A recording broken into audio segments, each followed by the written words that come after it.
Luka the Doncic.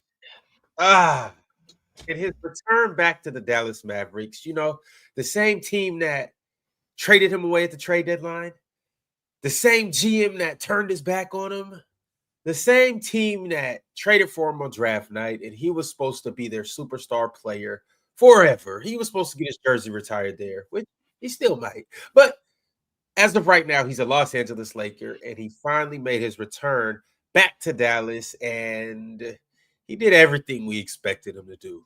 Right, fellas? Yeah. Not me. I didn't expect the 50. I thought it was going to be something different. But with that being said, if I'm being honest with you, Ron, Luka is now the cause and effect. What I mean when I say that is everything that these GMs do, everything that the players do that's wow, it's going to all be blamed. It's going to be justified by trading Luka. So when you fire a coach at the end of the year with 4 games left in the regular season, Luka got traded. That's why we're doing it. If you pay a guy and you end up overpaying, Luka got traded. Everything now moving forward is going to be because Luka got traded. Everything moving forward. I don't think that there's anything that's going to happen because what happened with Luka has now opened the door to GMs and to everybody in the NBA who wants to do something astronomical. The fact that what happened to Luka, now they're going to do it.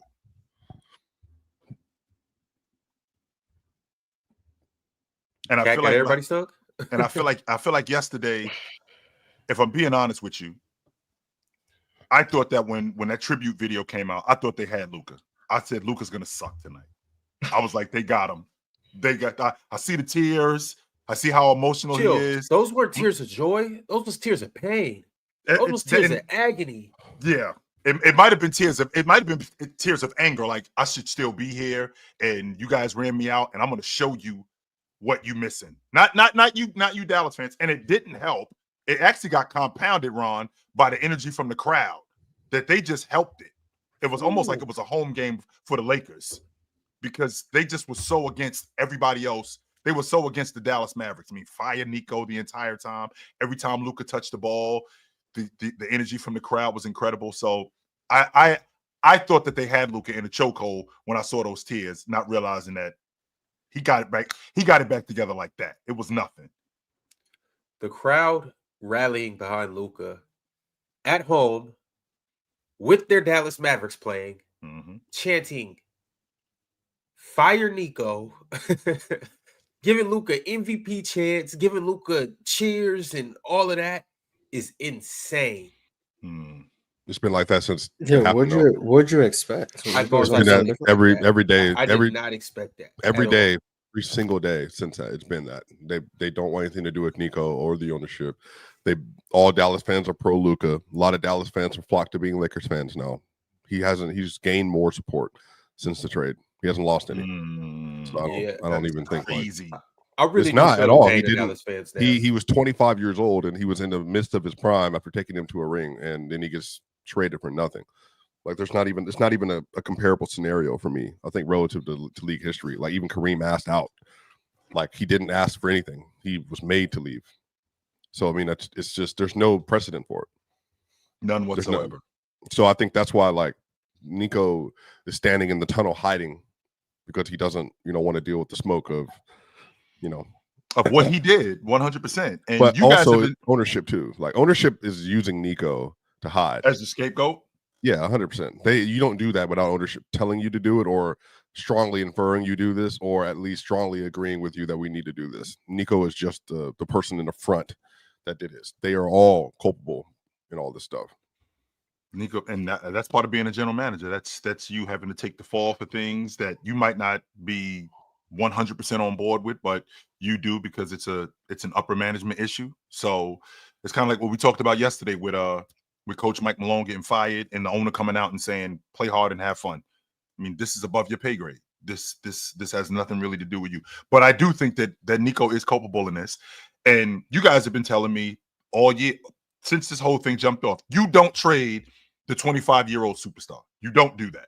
You figure out something else to do.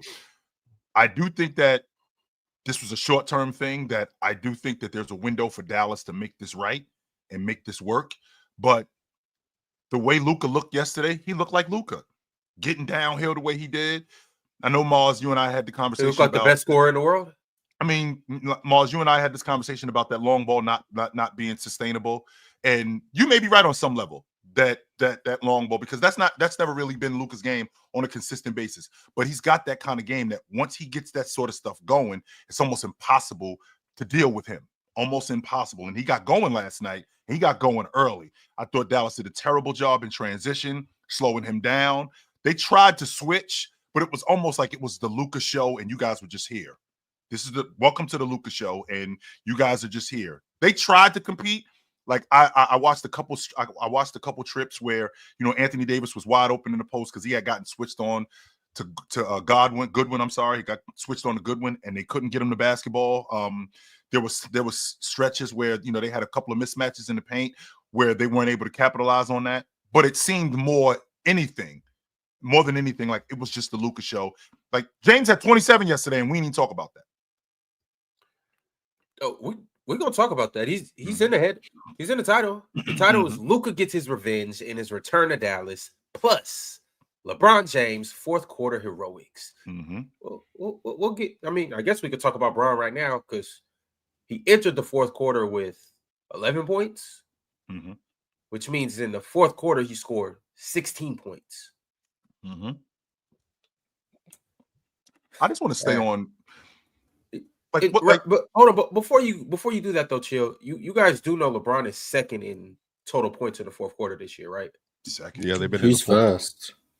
I'd either say Ant or Jalen Brunson. I think it's Ant though. Quarter.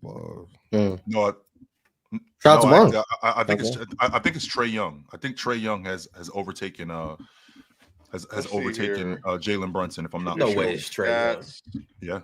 Yeah. Traditional stats. He's in contention for clutch player of the year, Ron. Who is? Trae Young. No, he's not. You see, Chill. No way, it's Trae Young. No, so LeBron is fourth. Trae Young is first. LeBron's second. I'm sorry. Wait, this is fourth quarter. Well, I'm looking at fourth quarter. Are you looking per game? Because fourth quarter total points. That's what I'm looking. Total or per game? Yeah, total. Oh, you're looking at total. I'm looking at points per game. Okay. Yeah, he's second. Trae Young has 520. Bron has 490.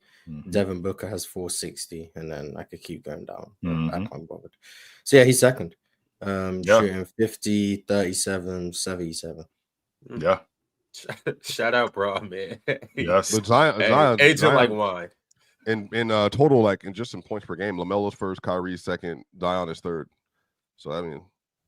Yeah, I mean LaMelo's down 20 in the fourth point. I'm pointing shout out to him. Yeah. Of course. I mean they're already in the hole anyway. So yeah, they're not in any close games. So I mean, shout out to him getting all them points per game in the fourth when you're down 17. I believe that's called empty. That's called empty calories. Like we just eating. That's what that's what the people call it. Yeah. Empty calories.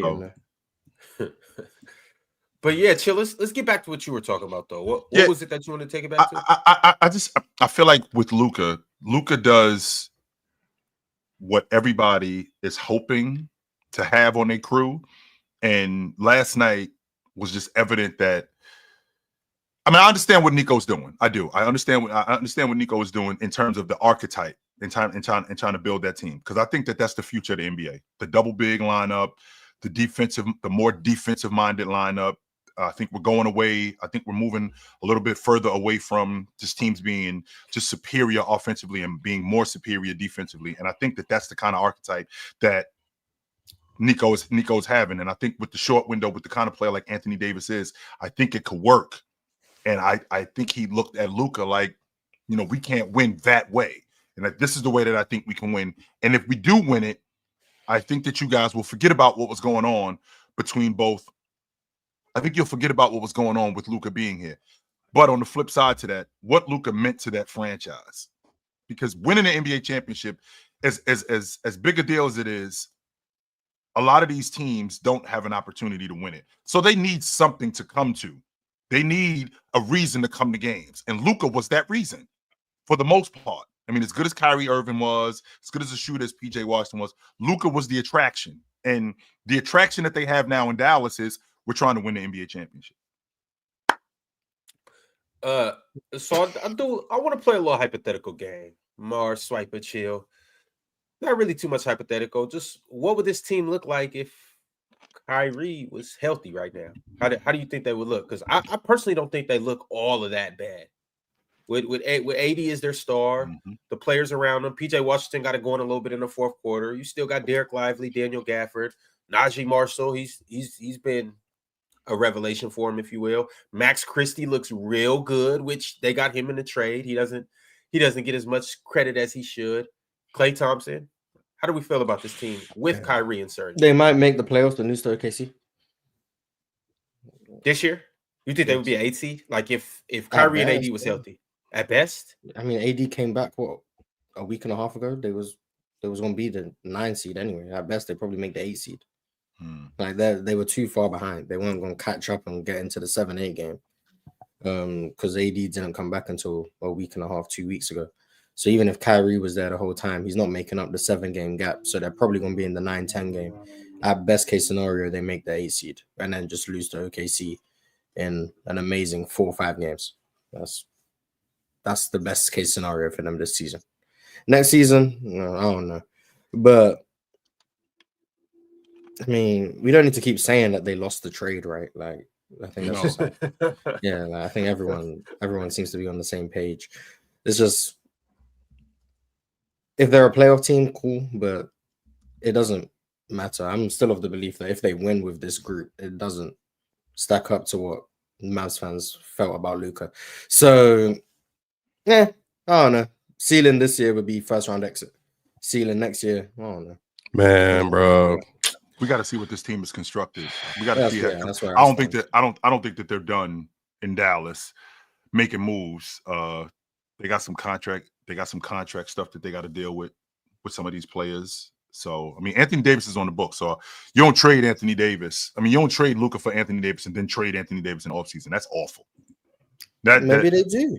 That's awful. You don't do that unless you're getting something like equivalent to Luka. And we've already heard that. Okay, no. Well, that's the only reason why you trade Anthony Davis, to go back to that.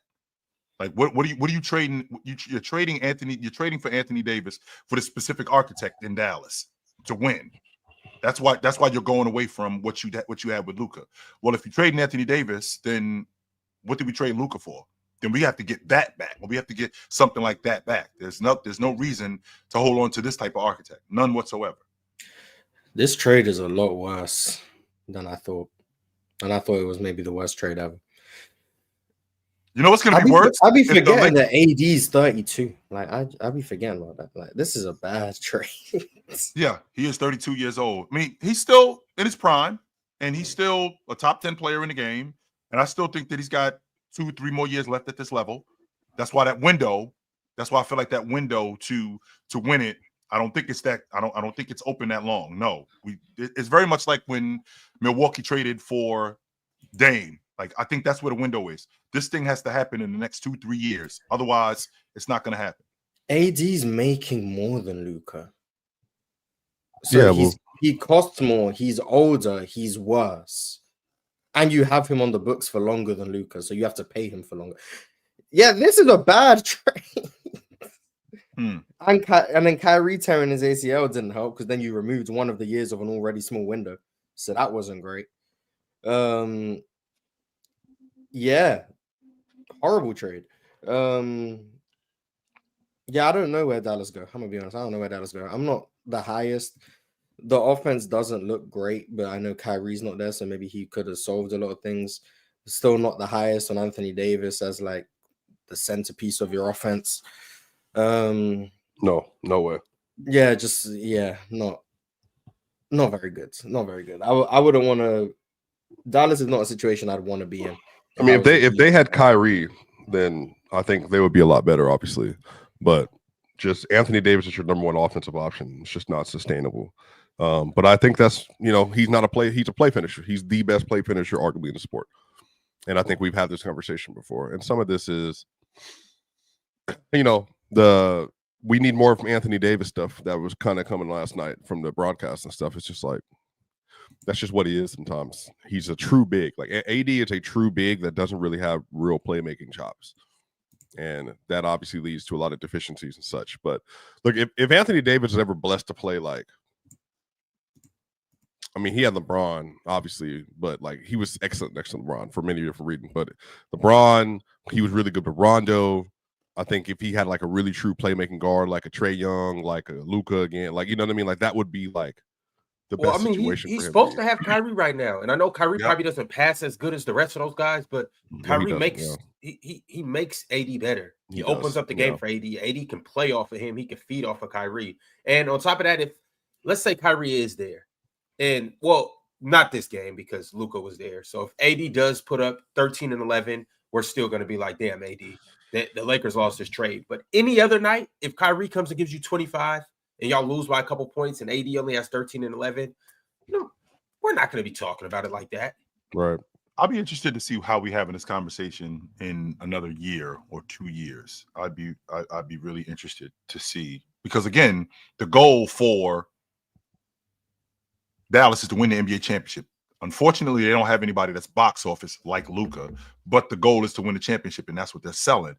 I wonder in the next year or 2 years if they're at the doorstep where they're in the NBA finals and they're really competing for the NBA championship, like how much different of a conversation are we going to have? Is it still going to be, yo, they completely tricked this, they destroyed the trade, or is it just a win-win for everybody? Did Dallas get what they wanted, and did Los Angeles get what they wanted? Because I think Los Angeles got what they wanted for the future, and I feel like Dallas is trying to get what they wanted. If divine intervention comes in and Dallas get to the finals, then yeah, maybe they can look at the trade as so positive. But I'm failing to see the feasible worlds in which this roster is gonna be better than OKC and whatever else the Western Conference has in store. Like I'm not buying it. And AD's getting older. We don't know how Kyrie's gonna look off a torn ACL. Like about as badly as this trade could age in 2 months is how it's looking. Like it's just getting worse. How much do you think Nico actually wanted to do this? If he had to do 50% or blame ownership GM, is he 50? Is he 30? Is he 70? I have no idea. I don't know Nico Harrison personally to know how stupid he may or may not be in real life. So, like, if he's genuinely just an idiot, then maybe it's 100%. If he's not an idiot, then I guess I wouldn't blame him at all. I don't know. I don't know him. But I know if I was in this situation, there's nothing you could do to convince me to trade Luka. So I would say if it was me, then that means someone above me told me I had to do this. But I'm at the point where I'd rather lose my job than be the person who traded Luka. Like, fire me. I ain't being the one responsible for this. So I don't know what Nico Harrison had going on, because I'm not about to be taking the blame for a trade I would never make. So maybe he did have some involvement in it. I don't know. But ain't no way I'm about to go down with this shit that I didn't want to do in the first place. So yeah, I would have just said you have to fire me if you're gonna trade Luka, because I ain't being part of it. But I wonder, because we've seen in the past where there are trades that potentially went down and GMs were like, I don't want no part of this. If you're going to do this, leave me out of it. I mean, when the Lakers, as far back as when the Lakers were talking about trading James Worthy for Mark Aguirre, and Jerry West was like, I don't want nothing to do with this. Nothing. You can take me. I did not okay this.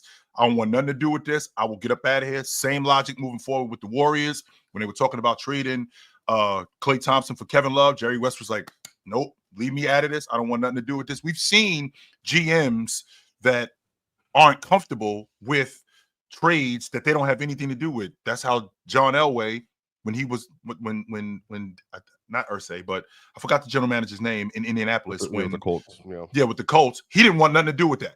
He wanted nothing to do with it. So if Nico wanted nothing to do with this, I think that we would have heard about it. I don't think that he just okayed from upper management, like, okay, this is my job. Because again, to your point, Mars, the ramifications of this trade, this is a huge trade right here. This is a trade that shifts the dynamic of the NBA. And I could be responsible for possibly letting go of a 25-year-old who can turn into an all-time great, not turn into an all-time great, he's already an all-time great, but even turn into something bigger and hand him over to the Lakers for more championships when he could have been doing that with us, as opposed to, I don't think that he can do that with us. So I think that if Nico didn't sign off on this or had something more to do with this, I think that we would have known about it. How? Well, chill. Go ahead, Swiper. How would we have known that? Because again, like I just mentioned, GMs in the past have made it clear when trades like, not trades like this, but trades that are, make a significant shift, they make it clear that they don't want nothing to do with this. This is a bad idea. And I don't want, and especially where we live today, by the amount of social media that we have, by the amount of media that we have, by the amount of information that we have, I think that we would have known about Nico saying he doesn't want anything to do with this, or he's apprehensive about it. We've already heard instances where players ask for other players out in public.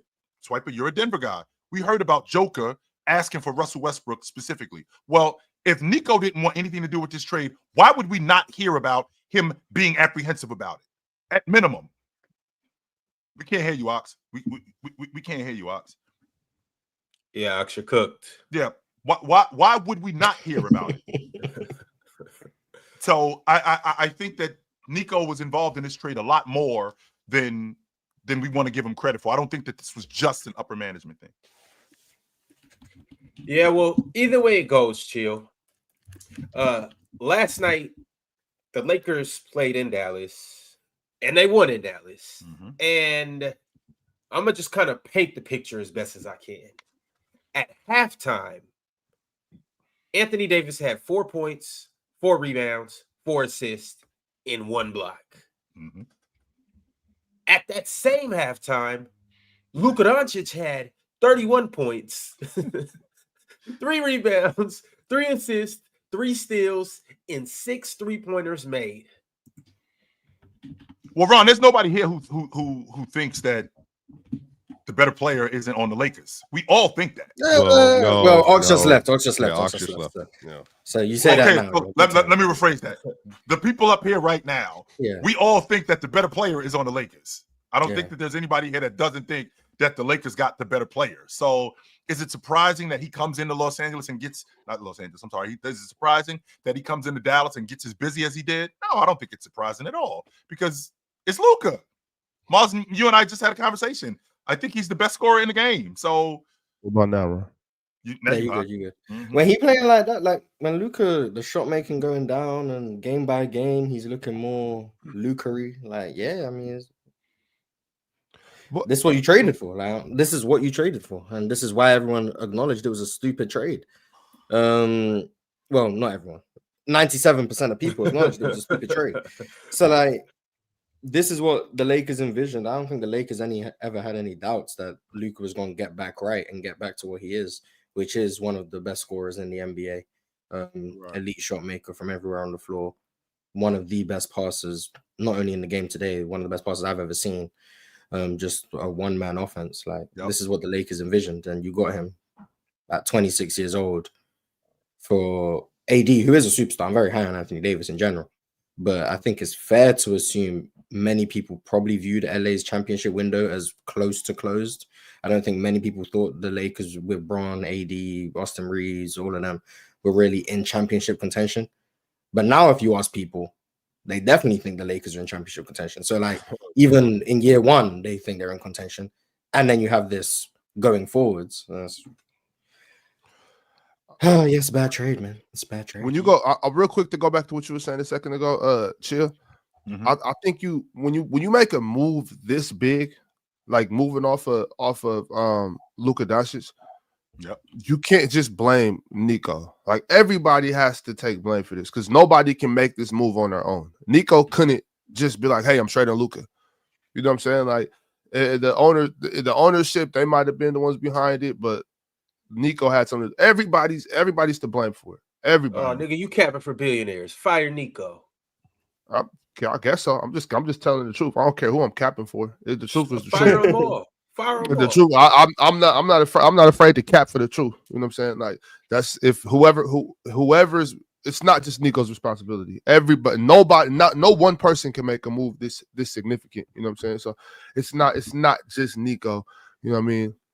That's all I want to say about that shit. As far as last night goes, I also want to say that shit was heartbreaking. Like, y'all know I'm the first person to talk a little shit about Luka. That shit, that almost had me in tears when I seen the emotion on Luka's face. I thought they had him. Ox. To be honest with you, I thought they had him. When I seen it, I was like, I feel bad for y'all. Because y'all already know, like, no matter what I say about Luka, I also always say that how easy this is for Luka. I always talk about how good at basketball I think Luka is. You know what I'm saying? Nobody can come up here and say that I don't talk about that. Luka be treating dudes like they're second graders. You know what I'm saying? And when I seen the emotion on his face, I wasn't expecting that, y'all. Honestly, I wasn't expecting that. I was like, he not. When I seen the emotion on his face, y'all, it really, you know what? Sometimes we look at these dudes like, oh, it's whatever. And I know I do sometimes, but that really brought the human side to this. You know what I'm saying? It really brought the emotion out. I really felt really bad. Like, damn, this gotta suck. You know what I'm saying? And also, I was scared. I was scared for Dallas. Like, yeah, y'all don't. How many years was he in Dallas?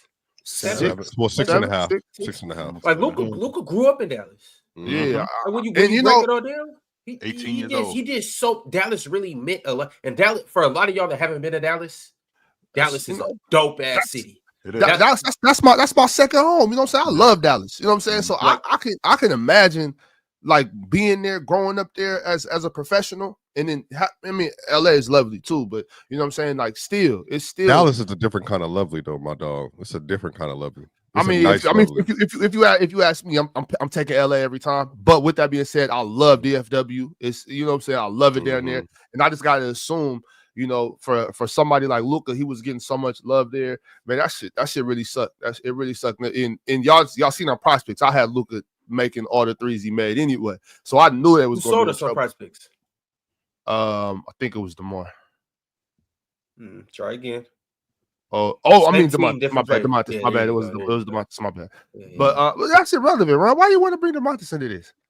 But anyways, focusing on what happened last night, though. Like, I just want to say that, like, that I really brought it. It was really emotional. It was emotional for me too. I was like, damn, I don't even know if I could look at this anymore. You know what I'm saying? Watching him how he was, and I'm happy. I thought they had him. To be honest with you, I thought they had him. When I saw the tears, I was like, the same kind of logic that I had for Jimmy Butler with Miami, with the smoke that Jimmy had coming in there, and then turns out that, you know, they really love him there. That's kind of what I thought was the case with Luka. And when I saw him crying, I'm like, I think they got him.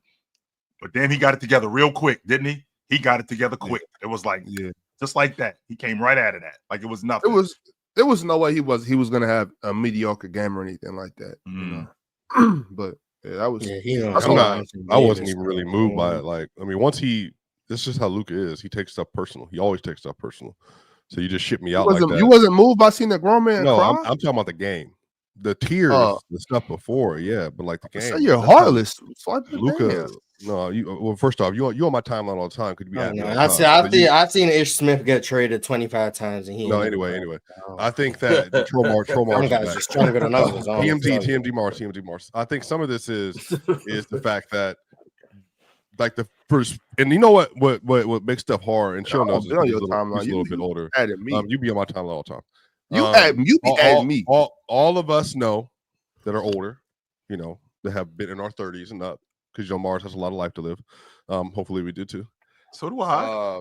I know, but I said hopefully we do too. I was just, you know, I'm gonna outlive all of you. He might. Mars is 19, so he should have the most runway. As you were saying, Swiper. Yeah, I also take the least care of myself. So, you know. Well, but Mars, you could 1 year change your life, and I can help what are we doing right now? What's going on? Y'all yapping. As you were saying, Swiper. As you were saying, we just hoping to make it to tomorrow. I don't know. So this is good conversation, Ryan. Anyway, go ahead, Swiper. As you were saying, Swiper.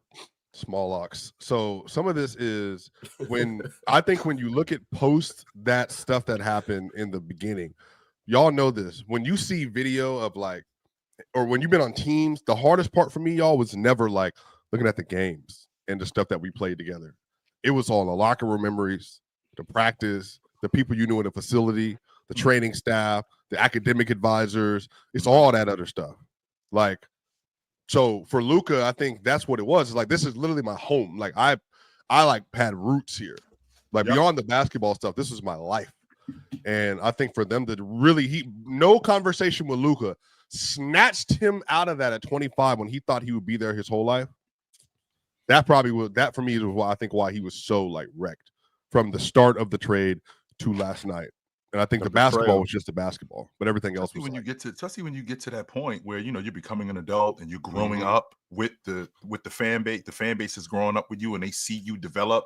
So I mean, the best example that I could give is, again, to your point, Swipe, but when I was growing up, to imagine, I knew that Doc was going to be on the Sixers, right? I knew that when the Knicks drafted Ewing, he was going to be in New York. I knew that Magic was going to be on the Lakers. I knew that was going on. At no point did I think in the middle of all of this, Magic was going to get traded to Chicago or some nonsense like that. You watch these guys grow up and you watch these guys becoming pros and you watch these guys turning into the players that they are, and they identify with the city that they live in. So Luka is Dallas. Everything about Luka, even though at 18 years old, he's an 18-year-old kid that doesn't know anything, he's Dallas. And I think Luka understood, and it hardens guys too, by the way. I think Luka now understands more the business of basketball than it just being about basketball, because that's probably what it was when he first got there. It's just basketball, and it just so happened that they're paying me to do it. So this is cool.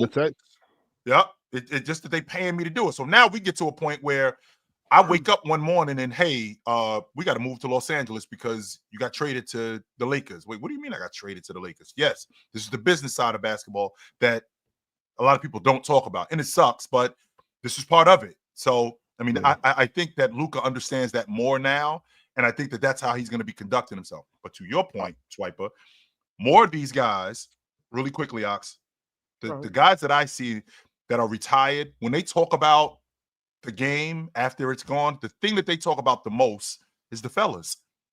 They miss the guys. Plane rides, bus rides, practices, games, hanging out with the guys. And the game. That's what they talk about the most. Yeah. All right, y'all. I think the real quick, I just think the business spares nobody. Bro, don't play with me right now. I had it queued up. Go ahead. My bad. I had to go ahead. Go ahead. As you were saying, as you were saying. Chill. I know him. Just do that. I'll talk about it after, bro. Okay. Well, I was just saying. I think as you were saying, bro, I'm gonna hurt this nigga. Come on, bro, you ain't Luka. You ain't in a bad situation. I just think that business spares nobody. You know what I'm saying? But with that being said, for Luka, like I said to every bro, take me off the big screen, bro. I think that you have something profound to say. I don't have anything profound to say. I just think that it's better to love and lost than to never have loved at all. You know what I'm saying? 100%. Like I think 100%.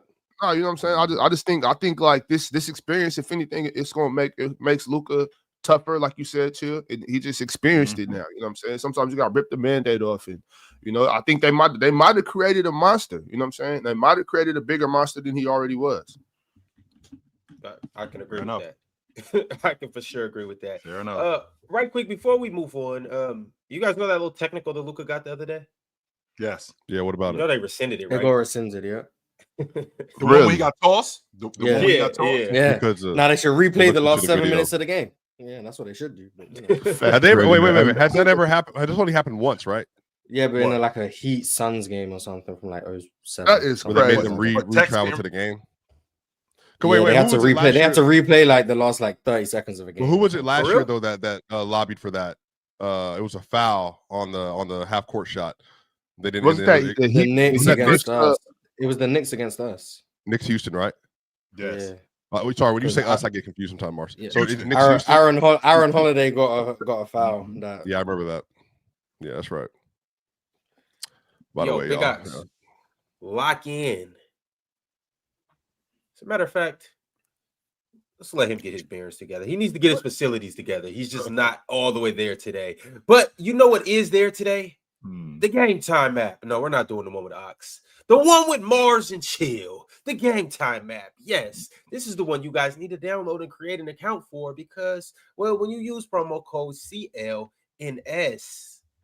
you get $20 off. So let's talk about the playoffs for a second because they're coming up and that's the perfect environment for anybody that is a die-hard NBA fan. Well, the thing about it is getting in the arena is going to be the hard part. Unless you've got the Gametime app, which is basically the Giannis Antetokounmpo of all ticketing apps, which means there's no competition, period. It's the MVP. And let me break down to you exactly what the Gametime app means to you and means to the game.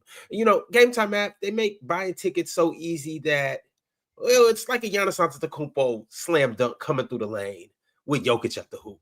You know, 2 taps and boom, you're in. You want to see your seats before you buy them? Don't worry, they've got you. Don't want to deal with sneaky fees and back-end complications and all of that? Well, Gametime app has all-in pricing, which means no surprises. Oh, and last-minute tickets? Gametime's like, don't even sweat it. We've got tickets all the way up until tip-off or even after the game starts. And don't get too much better than that. So take the guesswork out of buying tickets with Gametime, with the Gametime app, and use your picks right there. Download the Gametime app, create an account, use code CLNS for $20 off your first purchase. Now, terms will apply, but again, you get $20 off, so who really cares about terms? Create an account, redeem your $20 off with code CLNS, download the Gametime app today, and lock in. Let's do it. Hello. Who really cares about terms? Who really cares about terms? It's crazy. Y'all should always read the terms and conditions, read all the fine print. Make sure that you read everything that you sign up for. Yeah, you really should. I don't, but you should. I ain't gonna lie, like I do, but I'm not gonna. And if you don't understand what you're reading, ask somebody. We got a lot of basketball stuff to get into today. My goodness, man. Yeah. Jeez, dog. Oh, So much information. okay. Have we talked about the young fella from Memphis at all? We got an update on him. Who, Jaylen Wells? He broke his Is he wrist. alive? Is he alive? He's alive. He's alive. He's well. He's not dead. He broke his wrist, so he's not going to be playing for a minute, which is tough because that's Memphis's POA defender. So in terms of playoff hopes, they now no longer have a POA defender. So I hope the young fella gets healthy very quick. But KJ Simpson apologized to him as well on Twitter. He seemed apologetic throughout the whole thing, but once again, y'all know how I feel about certain plays like that. And remember earlier we talked about diving for loose balls and stuff like that. It's just certain shit. It's very different. That's very different to what undercutting someone on the dunk. Like, I'm with you on the undercutting of people. I'm saying the point I'm trying to make is when you don't have a legitimate play, just let it go. Right. He should have stopped. And like once again, it's certain times to dive, and it's certain times not to dive. But when you don't have a play on the ball and you're just diving in somebody's legs, it's cause for for danger. When somebody is clearly ahead of you, and it's nothing that you could do to get to the ball and save the play, you're just jumping at them. Like to me, that's a health risk. And these guys are too athletic to even be doing that. And he just was unsure the whole time. You could tell he didn't know what he was going to do. He should have just stopped, just let him get the layup, I guess, if he wasn't going to make a play on the ball. I've seen it happen so many times, and like I'll even bring it to LA Fitnesses. That's why, like, even like LA Fitnesses and things like that, when I'm just regular runs, a lot of times I don't even dunk anymore. I'll just I won't even go to the hoop. I'll just shoot because dudes just be reckless. Now I know we're talking about NBA players, but once again, you see it just happen in the NBA game. We've seen it happen plenty of times. Like it's just certain times where it's just kind of like, and I know we're playing in the NBA. I know everything is serious, but you're playing for Charlotte against Memphis. You can let it. It really ain't that serious, Ron. It really ain't. It really ain't. I mean, I know you're playing for your job. Yeah, sure. But you know, coaches are weird like that though. They tell you to play through the whistle or play through the bucket and all that stuff. But yeah, I'm with you. Like that was dumb. Like that was just dumb. Yep. Yeah, but all right. I guess it's about that time to get into the next game of the night. The next game that I do want to talk to you guys about is, hold on, give me a second. Another second. Here we go. All right. This is the next game that let's talk about, fellas. We got the Spurs and we got the Warriors. The Warriors sold the bag, y'all. This mother effer. I tell you what. I have never been. Y'all know I love Harrison Barnes. I have never been more mad at anybody in my life. Why? That's the he one you want to made. see the Warriors in the play-in. So No. Damn that. You hit that one. What about game 4, Harrison? What about game 4? You had a wide open mid-range Wide elbow open. jump shot. You Wide can make that. open. You hit that shit.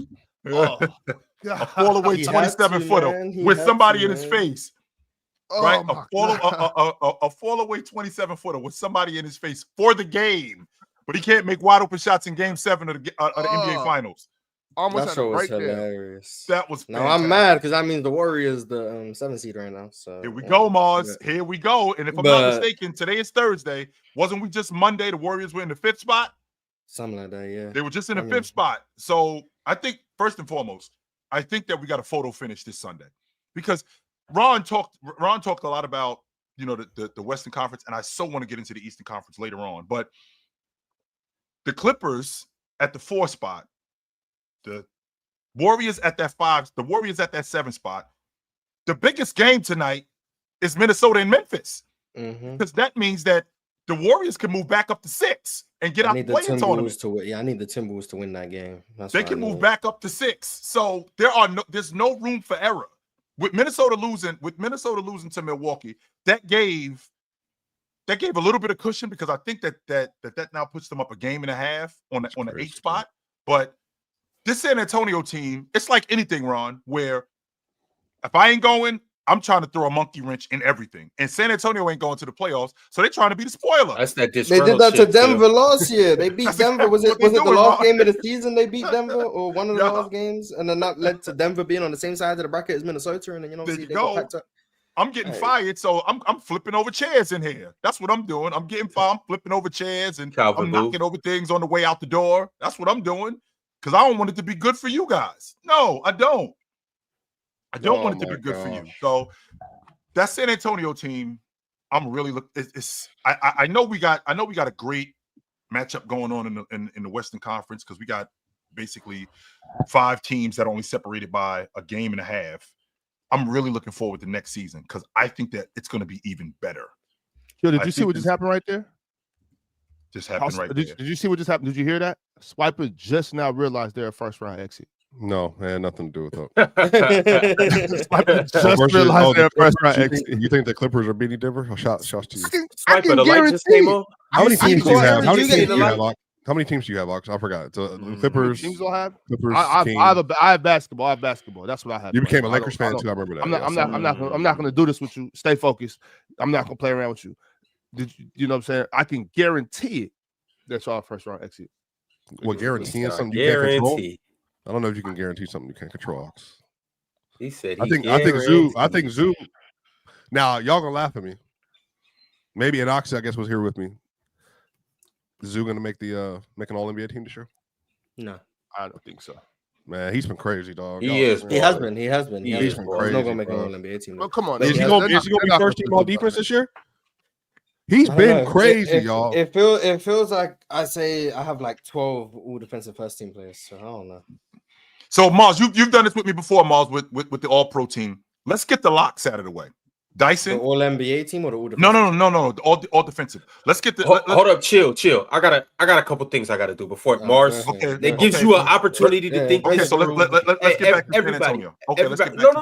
Hold on. Let's get back to business. Let's get back to business. Everybody that's in the chat, make sure you turn on your notification bells. Make sure you like the video. Make sure you subscribe, become a member. All of that good stuff. Y'all know what to do. And salute to everybody that sent through super chats. We will get to those in a second. Before we do that, and before we get to Mars's locks for the defensive players or all defensive teams, let's talk about Factor Meals for a second.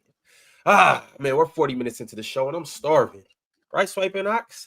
Well, the beautiful part about it is we have Factor Meals that we can lean on because they have ready to optimize nutrition this year, all year. Now, Factor Meals has chef-made gourmet meals that make eating, well, easy. They are dietitian approved and ready to heat and eat in just 2 minutes. So you can fuel right and feel great, no matter what life throws at you.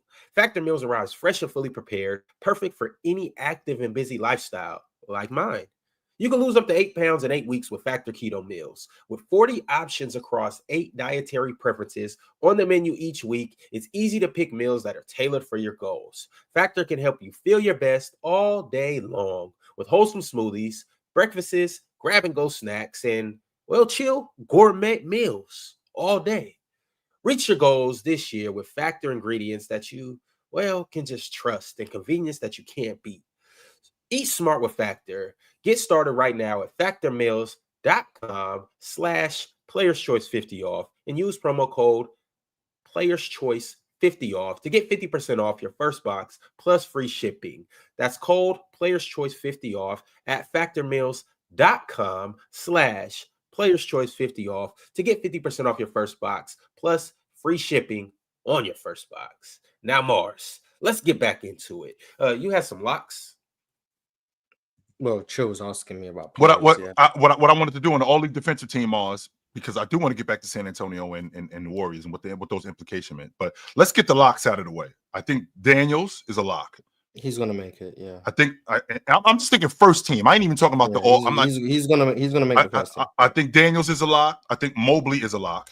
Yeah. I think OG Anunoby is a lock too. No. I don't even think he's gonna make it. So no, we're on different ends of the spectrum. They're not even a good defense this year. So no, not even. The Knicks neither. It's not his fault. I want to be clear about that. It's not his fault, but he's also not solving the issues in large part. But again, Brunson and Cat's hard to cover for. I don't think he's going to make first team. But they do cover for them. But he does cover for them a lot. So Daniels. I mean, I just think Locke is a bit of a reach considering I don't think he's so Daniels, Mobley. I think Draymond has talked himself into being a lock for first team. He's also that good, but yes, and he is. He 100% is that good. He might have talked himself into being a lock for defensive player of the year. Yes, not just first team. That's a different conversation. But yeah, so those three are locks. I think right. Those three are locks. Is Triple J a lock? Yes. For first well, the game's played. Well, again, the narrative has shifted so crazy. That's what I'm saying. I don't know anymore. I don't know. But if we're just doing OKC player has to make the first team. JDub's making it. There's no way that there's not an OKC player. Whichever OKC, whether it's Lou Dort or it's JDub, one of them. This is it. I think Dort and Dub are locks. I think Dyson's a lock. I think Mobley's a lock. It's the fifth spot that I don't know is a lock. But these four, I'm pretty confident are locks. On the first team, what you're saying in first team. Well, Draymond is going to make first team. Man, okay, maybe then, but I mean, but this, I feel saying there's two OKC players who are locks is where you lose me. Well, Draymond, Mobley, Dyson, and who's the one I'm missing? Draymond, Mobley, Dyson, and I'm in. But I'd have him in Thompson. So I'm in a lock. So it might end up being second team. Who? I think is crazy. I think it is too. But I to Swiper's point, I do actually think two OKC defenders deserve. But this is the thing. How do you keep JDub off? I'm saying like if that at this point, the same thing I had the conversation with yesterday. You probably saw Mars. You didn't comment on this for whatever reason. The JDub and the Men Thompson. Yeah, I feel like people are just like completely off the JDub train. Well, I mean, I think it's because you said going forward, so people are thinking ceiling, and I think people. Yeah, but it started off because people were saying like there was a gap between them defensively this year, and I'm just like. But I think a men's better. A gap between who's type of a gap between Jaylen and Amin defensively, which I think is fair. I'm comfortable saying Amin Thompson's better. But I think Amin's a little more flashy. Just how how fast he jumps to get off the ground, stuff like that. Like what y'all was talking about yesterday, as far as his athleticism. His recovery is better too. Yeah, I think Amin could be falling on one leg and get in the air. You know what I'm saying? His lower body, his core is just that strong. But I'm not willing to say there's a gap on the defensive end. I'm there because that's the defensive playmaking stuff I'm in. But in terms of just traditional sit down defender, JDub has been like elite this whole season. He's an elite rim protector for a wing this year. Absolutely. Like that's what I'm saying. Like for me, it's just like I feel like JDub is getting a bad PR push. But I think Dort and JDub probably would be first. I think Amin could be first.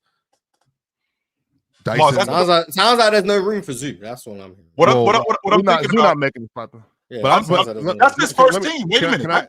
That's his first team. Well, can I say this? And I mean this with all due respect. Because you can give me Chris Dunn and DJJ. I understand that. And I understand that Mobley has Donovan Mitchell and Darius Garland. In the defense. Right. Zubac has been the central anchor. And the only big on his team, and they have a much better defense than the Cleveland Cavaliers do. Not a small gap, a much better defense than the Cavs do. And Zoo's the best and most important defender on that team. Sure, by far. I think there's a real argument for Zoo to be first team over Evan Mobley this year for what he. Please make it. Please make that. Yeah, please so make that as the- argument as right the- I mean, now. you've been primary- trying to argue that Jarrett Allen's a better defender than No, Moses. I'm not doing that. I haven't done that since last summer. But I'm saying, Please, like, please if make the you're argument. Make the if argument we're for doing Zoo. results, Sure. because that's what the thing is going to be with defense. Like Dyson's going to make it because the results aren't there in terms of team defense, but we have the numbers like the He's done something steals. historic, like statistically, he's done something historic. Right. So, Like that's going to be the thing.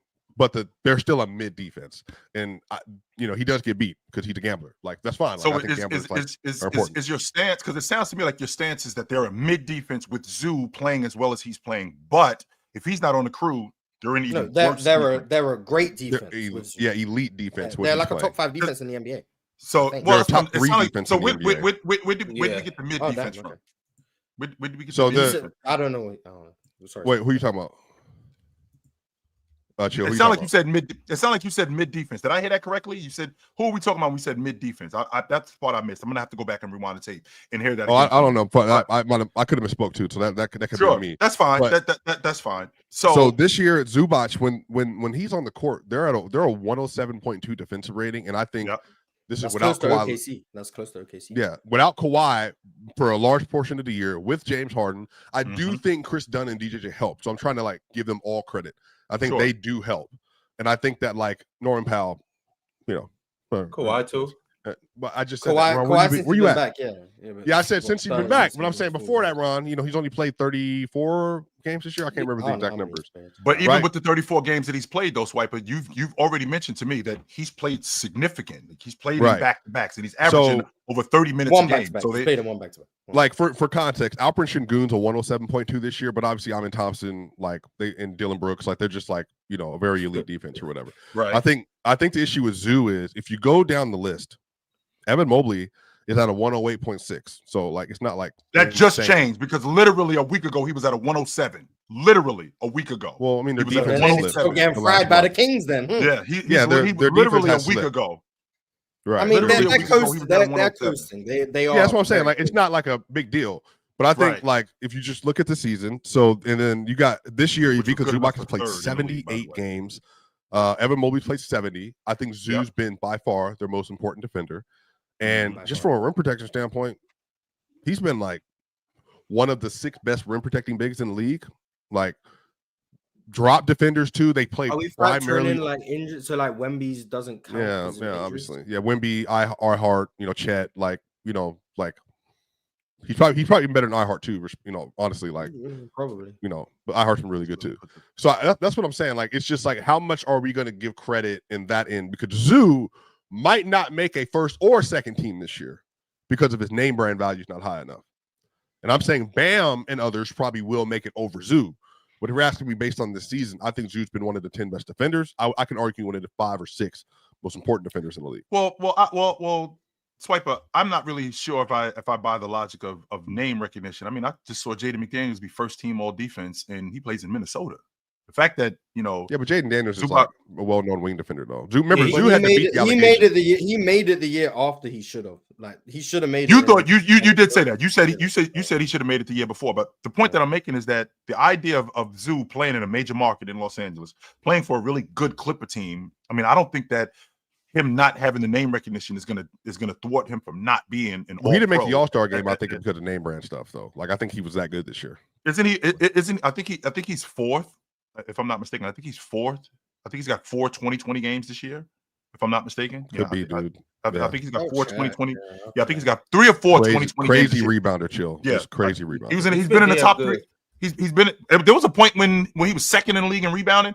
But what I think about when I think about Zubac, and he has 4, and the other one he was 18 and 20, and then he has a game of 20 and 19, another one of 20 and 19.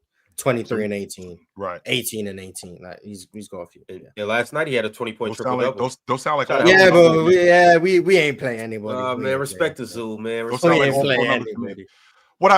I don't want to do is I don't want to discount when a guy is playing on a team that's really good defensively, because what we can't do is we can't discount the fact that as good as they make me, I make them even better. So as good as Zubac makes Dunn, as good as Zubac makes all of those guys, DJJ, they make him better too. They put him in position to get offensive players who are coming down the lane off balance so he can block shots.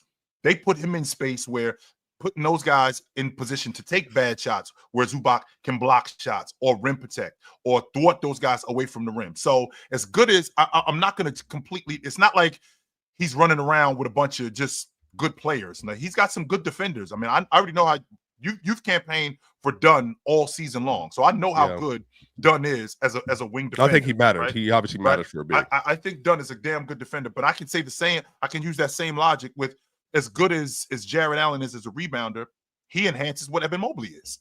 100% he enhances what Evan Mobley is. But Evan Mobley enhances what he does. But I think that the separator is with Evan Mobley, he's more switchable. With Evan Mobley, yeah, but he's you don't. really That's good on the okay. He's glass. not a better defender than Rudy Gobert. Rudy can't switch like Evan Mobley. Like that's what I'm saying. Like Rudy has to make all defense as well. By the way, that's another one. Yeah, so that's what I'm saying. Like Rudy is a drop. He made the cup. I don't think he he dropped defender. He played 69. Yeah, Rudy's a drop. So he has defender. okay. Yeah. Fellas, he's not, and he's okay. I'll be glad to see how they treat Rudy this season in having him on the all-league defensive team. They're going to treat him like trash, like they always do. I'll be glad to see how our prize picks for today treats us because we were so close yesterday, but Domantas Sabonis is just scared to shoot threes, and he shoots 40%. But the cool thing about prize picks is you live to fight another day. Why? Because you can run your game, control your game, and win your game, especially when you use promo code PANEL. After you download the app, you will get $50 instantly when you play just $5. Once again, download the app, use promo code PANEL, play $5, and you will get $50 back instantly. And today, I'm going to show you guys some of the things that we do on prize picks. Here we go. Let's check it out. This is what Big Ox has for us. Hold on, y'all. Bear with me. There we go. All right. So today, so bad. $20 turns into $200. And we got Tyrese Halliburton scoring just 18 points. We'll take that. We got Ja Morant in possibly the biggest game of the season. And Ja's been doing Ja things. He's been aiming for success. He's been shooting for the top. He's been exploding with his grenades. So I expect him to get 26 or more points. Then we got Jalen Brunson. They're in a dogfight as well against Detroit. Getting 27 points. They're going to need Jalen Brunson to do that. And then we got, it's a little chilly in here now. Ice Trey scoring 24 points against who? What team is that? Keon Johnson against Keon Johnson. In Sacramento. Easy money. So that's what this is today, y'all. We got an easy money contest on Prize Picks. Y'all let us know if y'all feeling what we're doing. And if not, let us know what we need to change or what else we need to do. But all right, fellas, let's figure out this second team, all defense. And by the way, we haven't even figured out the first team. We have not figured out first team yet. No, we have not. We got to like 4 names. We ain't like. So if I'm not mistaken, I want to make sure I run this down correctly for you guys. So locks are Dyson, Mobley, I think Draymond. Yes. The top 2 in DPOY are going to make the first team. And yes, Draymond and Mobley, for all intents and purposes, are the top 2. Yeah. So they're going to make the first team. Dyson's gonna. He's a lot. 100% he is. But we can't hear you. So sorry, my bad. I'm putting Dyson Daniels. I'm putting Lou Dort because I think he's locked. Which, by the way, Swipe, I'm glad you brought that up. Yeah, I'm fine with it. It just has to be an OKC player, whichever one it is. Well, that's what I was asking you, Moss. Since on paper, this team is considered the best team in NBA history. Is that correct? The last time we had that was when was the last time we had a team that was that substantial defensively? Well, I think. Well, you could. I think right now because I had to do research for my PCL debate. They are top 6 defense, I think, in NBA history, relative defensive rating. Yep. But like the 2016 Spurs are right in line with that. They had Kawhi, obviously. He was the 2014 Pacers are in line with that. Roy Hibbert, Paul George. Before that, I can't remember what the teams were. You're looking at the 04 Spurs, Tim Duncan, and the 04 Detroit Pistons, like those types of teams. Yeah. Right. So that's the bracket they're in. So with that being said, if you think about like the Pistons in 04, if I'm not mistaken, didn't Tayshaun Prince become an all-league defender that year? Oh no, that was year 2, was he? It was Ben Wallace. I mean, because they were considered the best defense. Rasheed Wallace, Ben Wallace, Chauncey Billups were all Yeah, Yes. they were the anchors. I think Tayshaun Prince was an all-league defender. I'll look at the all-league defensive team. 04 All-NBA defense. You had Ben Wallace made it. He was the only Piston to make it. Okay, then so what about 05? I know Tayshaun made it at some point. Yeah, I mean, he made 4 of them. So 05, the all-defensive team, you have Ben Wallace again. And Tayshaun and Chauncey made the second. So the next year. They had 6 people on the all-defensive second team. So... And this is the same. And this is the same. And this people is the tied same in crew, votes. So. right? And this is the same crew that the year before that. So it would be it to see Oklahoma City not have at least 2 guys on the all-league defensive team. JDub and Lou Dort are gonna make it. I'm fairly confident. So that's 2 of the 10 spots. Draymond and Mobley are locked. Like, I think we need to forget first and second team and just get the 10 names because I don't know who's gonna be first and second team. But Lou Dort and Jaylen are gonna make it. Draymond and Mobley are gonna make it. Dyson's gonna make it. That's 5 names. Now, whether or not they're all in the first team, I don't know. But those 5 are going to be there. So then you have to just, who's the next 5? Who's the next group of 5? Amen Thompson is going to make it. Triple J is going to make it. I think OG Anunoby is going to be an all-league defender this year. Man, but hold on, chill. Hold on. Let's not do the second team because so first team, let's say we have Dyson, Lou Dort, Draymond, Evan, and then who we say is all certified for first team? I said Amen. Okay, so fine. Cool. J-Dub's on second team. Okay. Yeah, so JDub, second team. Triple J, JJJ, Rudy. Well, we got to get to Rudy because remember, Bam should make it. Bam 100% is an all-league defender. Although his offense regressed, so then they might not give him the votes. I don't know. So we got JDub, JJJ. Hold on, let me look at the. Let me bring up this list for y'all. So here's among player defensive win shares. I'm just looking at like plus 27 minutes. Defensive win shares. Okay. Yeah, I'm just going like I went to defensive rim percentage. Is it ridiculous to think that Shay's going to be an all-league defender this year? He's not going to be an all-league defender. He's not. I mean, based on the names, we're struggling to see if they make it. If Shay makes it over them, then we have a problem. Whoa! I mean, we're not struggling. Wait a minute, good brother. Hold on, good brother. We definitely are struggling to narrow it down to 10. We definitely are. Okay, so then we have Dylan Brooks. Do you think Dylan Brooks deserves? No. Mars, you hating on your own team. Why y'all playing? Shay really about to make it for real. No, bro. Why you bullshit, bro? Why y'all playing? Hold on. We haven't said Zubac. Y'all think it's funny. Yeah, I'm fine with Zoo. We're trying to get the Zubac. Yeah, Zoo would make it. So the 4 we have so far: JDub, JJJ, Bam, and Zubac.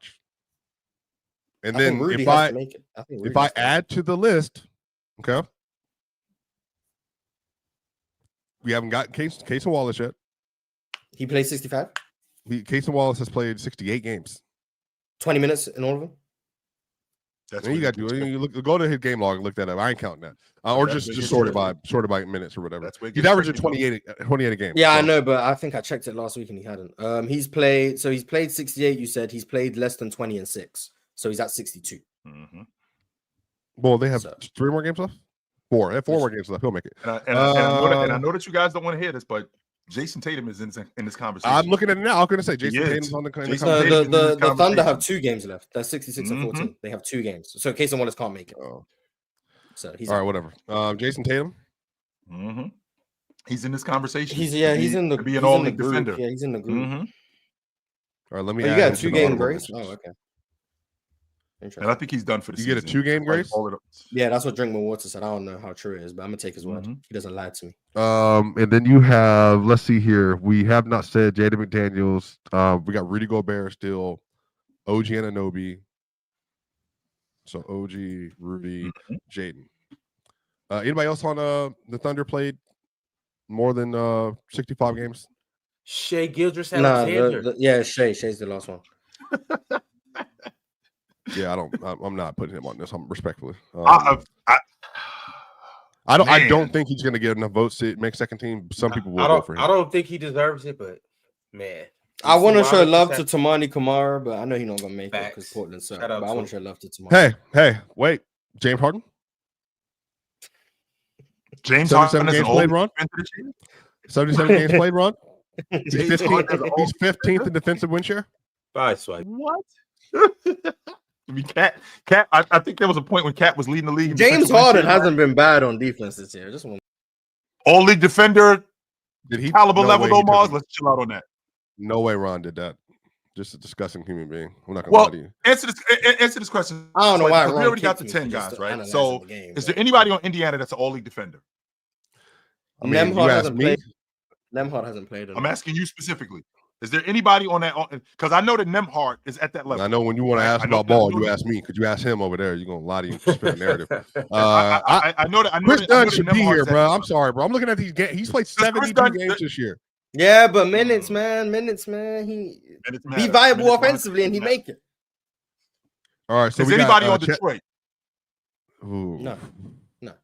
I mean, they have somebody who's caliber. But Mars, check who? I mean, Asar hasn't played enough, and Isaiah Stewart, I don't know. Jonathan Ives played 69 games this year, but I don't know if he has the. He doesn't have enough minutes. Nope, he doesn't have the. He's also been amazing defensively again, by the way. But yeah, Rudy Gobert has to make it. Rudy Gobert has to make it. Jaren Jackson has to make it. Rudy has to make it. Evan Mobley has to make it. Let's see here. We have Drew Holiday's not played enough.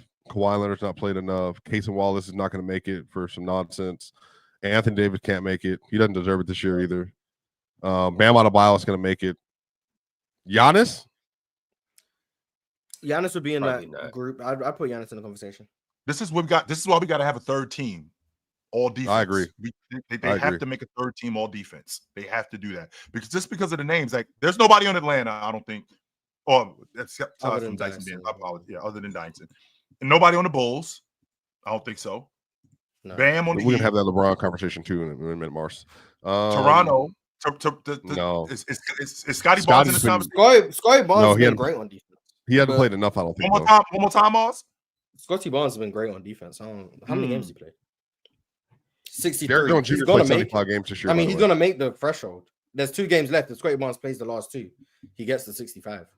So Scotty Barnes has been all defensive caliber. He's not gonna make it, but he's been that caliber of defender. Brooklyn, nobody on Brooklyn. No. Nobody on Philly. Nobody in Charlotte, and nobody in Washington. Even though I love Sarr, he's gonna be an all-league defender really soon. No doubt about that. We've already discussed Oklahoma City. We've already talked about Houston. We've already the Lakers. Is anybody on the Lakers team going to be an all-league defender? No. I don't think so neither. How about anybody in Denver? No. Hell no. Nobody in Denver. Wait. Hold on. Wait. No. How many games has Peyton Watson played this year? No, he ain't played 20 in enough of them. No, he hasn't. Yeah, chill out. Right. So with that being said, okay. Whoa. Keon Ellis? What's Keon Ellis had? We didn't get to Sacramento. We have not gotten early in the season. I don't know. We have not gotten to Sacramento yet. We already talked about the Clippers. Triple J is going to make it on from Memphis. We already talked about Draymond. We already talked about Rudy.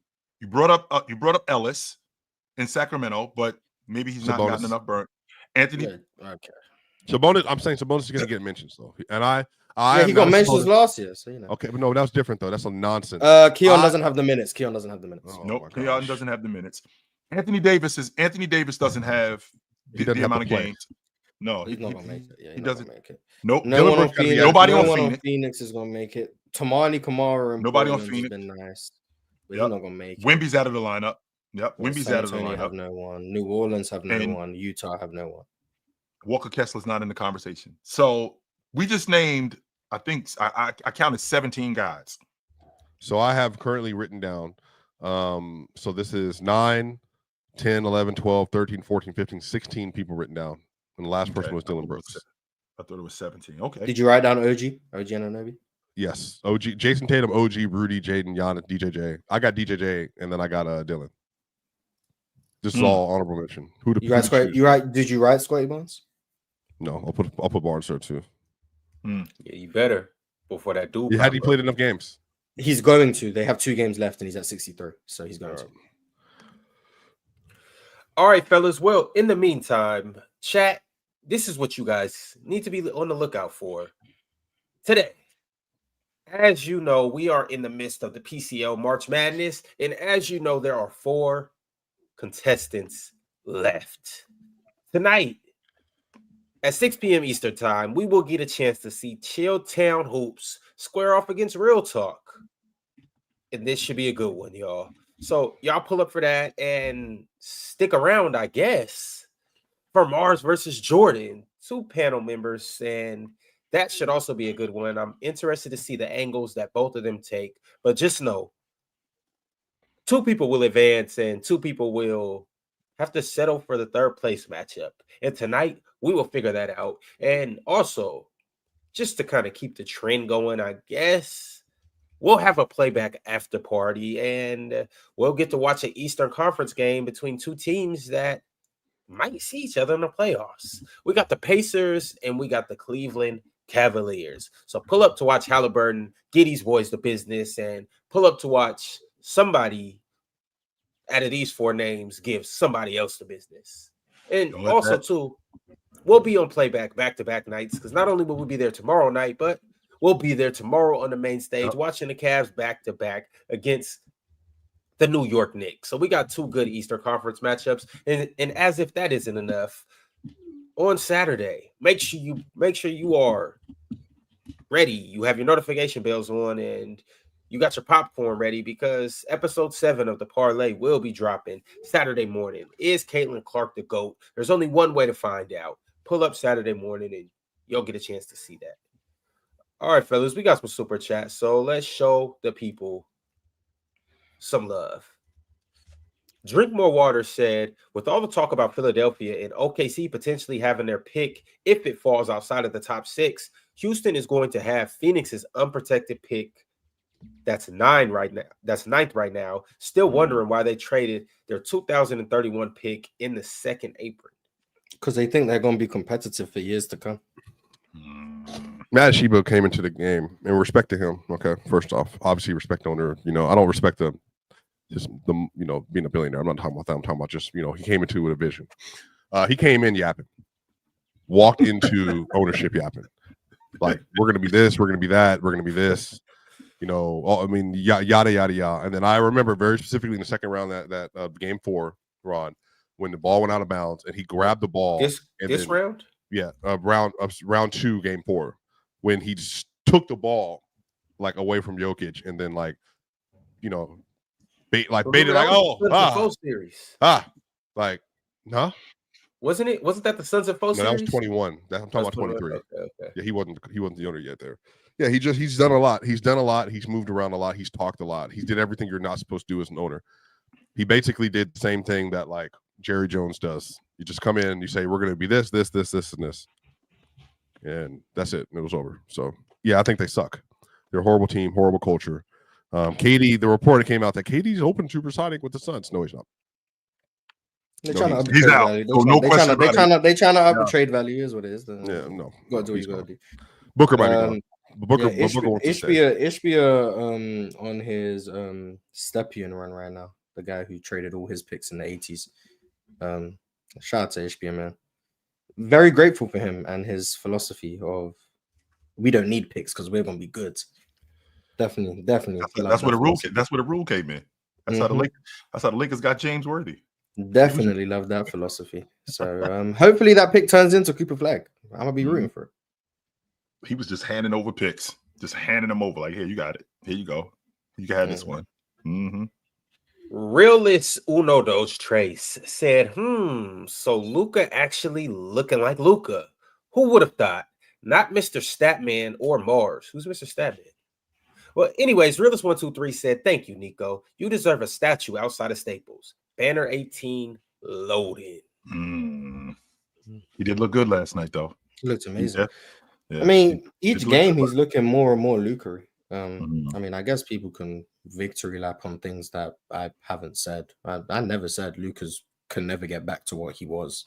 What I said was he hasn't been what he was. So I mean, like, if people want to just stop, like, oh my god, Mar said Luka sucks. He's never gonna be good. I never said that, like, at all. I never even implied that. The closest I came to implying that was, wouldn't it be funny if Luka's actually washed and Nico Harrison was right? That's the closest I came to implying. But dub victory laps. Shout out to you guys. World Peace says start bench cut defensively on the Celtics.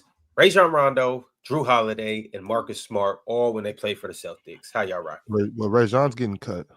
I'm starting Marcus Smart. Bench. Has he been there longer? Is it because he's been there longer, Mars? Or because him on Boston is better defensively than Drew has been on Boston. Drew was better defensively in New Orleans and Milwaukee. He just in Boston, he hasn't been as good. Even last year? Yes, last year. So Marcus Smart starting. Then Drew, then Rondo, probably. Man, yeah, probably. That's where I'm at with it. We got a small sample size of Drew Holiday in Boston. So, and it's been significant. They won with him, but I mean, Rondo was point of attack defender on that Boston Celtic team, and one of the main reasons why they were as good as they were wasn't what year Rondo was a point of attack defender. You know about the 08 season, like 08? Yep, 08, 09. Oh, no, before Tony Allen was getting Rondo. Okay, but first of all, Tony Allen was a rotation guy. Rondo was. No, I agree with you. Rondo was a dog. He was a strap when he was young. Out of 100%. Kentucky, he was a strap. People didn't watch him. He definitely was. I think Marcus Smart and Drew just had more of ability to, be a little more versatile, switching on the forward and stuff like that. Yeah, and then Rondo, once he got that age too, Drew was doing that. But he became an all-star level player. He couldn't do the same thing he used to do when he was younger. Smart and him had a different role. Drew had a different role. Yeah. Once Rondo became because Rondo also won them that series, by the way. I want to make that very clear. What series you talking about? The finals, the NBA finals. Okay. Rondo was and then what was that? What was that? The next year or that year where he did it to his elbow, Ox? When he that was like 11 or 12. That was when D Wade pulled him down. That was D Wade doing 30. That's right. Yeah, that's right. Drew was definitely switching on the bigs when he was in Boston just last year in that run. He was dealing with Evan Mobley in the post, right? He was dealing with Evan Mobley in the post. He was dealing with Jackson when he was when Jackson was in Indiana. He was definitely. I just think that he wasn't there long enough for the resume. What Marcus Smart did when he was in Boston. I just think that it was just a little bit longer for that. But I think Drew Holiday is a better defender than Marcus Smart. But because of what Marcus Smart did in Boston, and he was there a little bit longer, I'll give him the edge.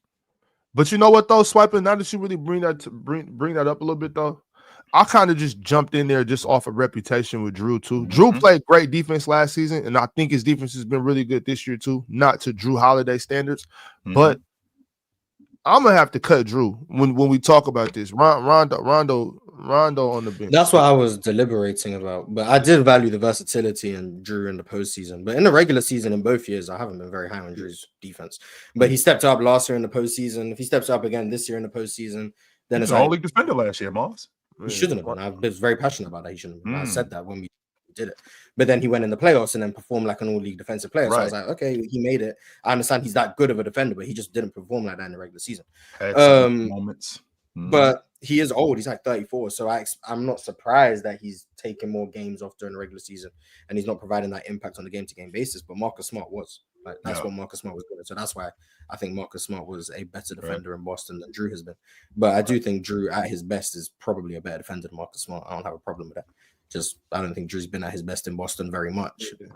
So that's why I went with all three in Boston. I definitely got Marcus, but I'm not just having this conversation. Reminds me of that Pelicans defense though, with Ray John and Drew, and obviously AD too. You remember what they did? You remember what they did to Portland in 2018 when they swept them out the playoffs? You remember what shut the door on Damian Lillard ass? Y'all see a lot of things changed the course of basketball, but DeMarcus Cousins' Achilles really changed the course of basketball because maybe they don't beat the Warriors that year. I'm fine with that, of course I am. But we got to talk about what happens from there on, like the next season. You know what I'm saying? A full year of Rajon, Drew, DeMarcus, and AD. Drip Bayless said, "Why do we forget Jokic blew a 20-point lead at home and shot 20% from three in the playoffs last year? If he flames out again this year, can he start getting treated like Giannis? Can we push SGA and JT is greater?" Such a random. I mean, it's a thought he had probably. I would ask if you think it's unfair that Giannis gets treated that way, and if the answer is yes, why would you want someone else to get treated unfairly? But yes, because you have an agenda for the other guy. That's why. Which is weird. No, because he wants consistency for the other guy. That's why. Would you not want consistency in terms of just treat Giannis fairly instead of treat two people unfairly? No, because Giannis isn't going to get treated fairly. It's not about what. It's not about what's going to happen. It's about what you want. Sure. It's about what you want to happen. Would you not rather that both of them get treated fairly as opposed to both of them getting treated unfairly? I understand that. Like Mars, that's like you getting fined every time you wear a hoodie, and it's like you shouldn't do that. But since you're getting fined, that's like me not then fining Swiper for wearing his hat. It's like if you go get fined for treating unfairly, or if you're going to get treated unfairly, then everybody else needs to get treated unfairly, regardless whether it's wrong or we or could not. just fix the system. Or we could just fix the system. The system's not going to get fixed. I mean, because y'all are haters. You guys are yourself. Hate. You cannot subscribe to the system. Like, it's very simple. It's not my problem. I'm not a Giannis hater. Y'all are Giannis haters. Y'all who, Ron? You're not partaking in the system. Like, y'all hell. Proving my point. None of that. Don't you're not y'all hating me. on Giannis, so that y'all means you aren't partaking in the system. Like, it's not a hard concept. People shouldn't hate on Giannis for things that are out of his control. People shouldn't hate on Jokic for things that are out of his control.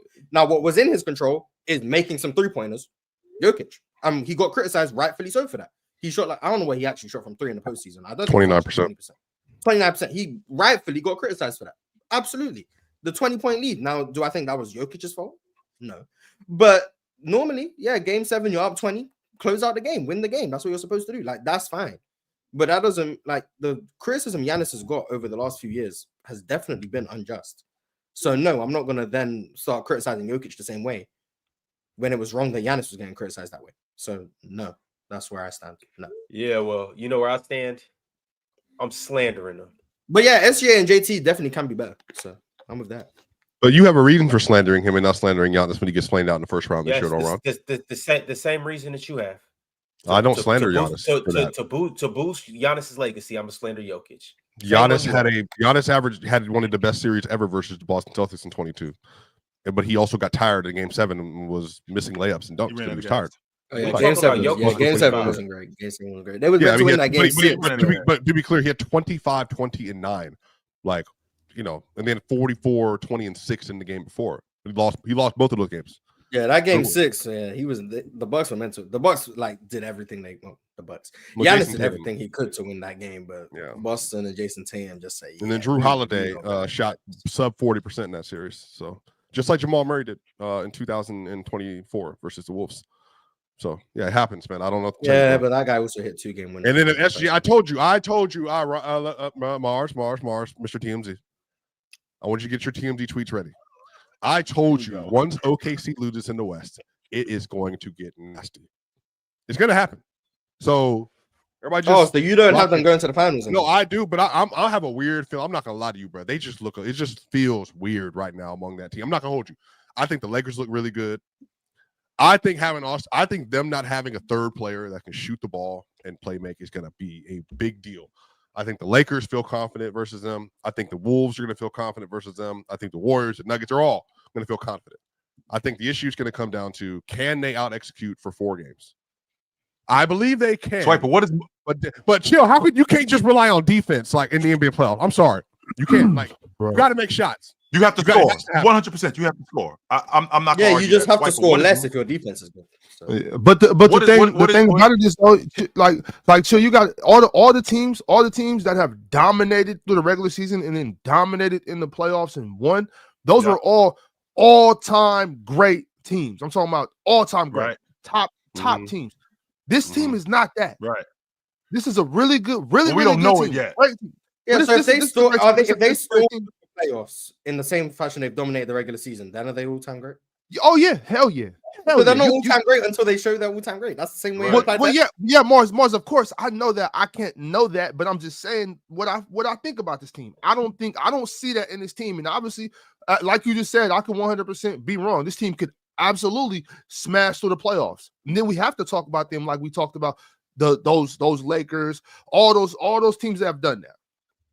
Until then, you know, I could be wrong, Mars, but I just don't think they are. So this is one of those teams that's like the Jazz and the Raptors, you know, that you know, cook in the regular season. I mean, but let me ask you directly, because you're you know, we think very similarly about some basketball things. Maybe not the Luka, Jokic, all that stuff. I'm talking about like basketball, X's and O's. There's something about punching somebody in the face, Ox. If another team comes out and they're swinging, and I'm talking about swinging, showing no fear, and even if we lose, we're losing swinging. I'm not talking about just brute physicality, that Houston Rockets nonsense. I'm talking about like physicality, skill, talent. Like if like these teams come out and they just like, we're here with you, OKC, we don't fear you. And you know who I keep thinking about, y'all? The and this might end up being the Lakers. I hope not. I promise you, I hope not. The damn New York Giants versus that 17-0 Patriots team.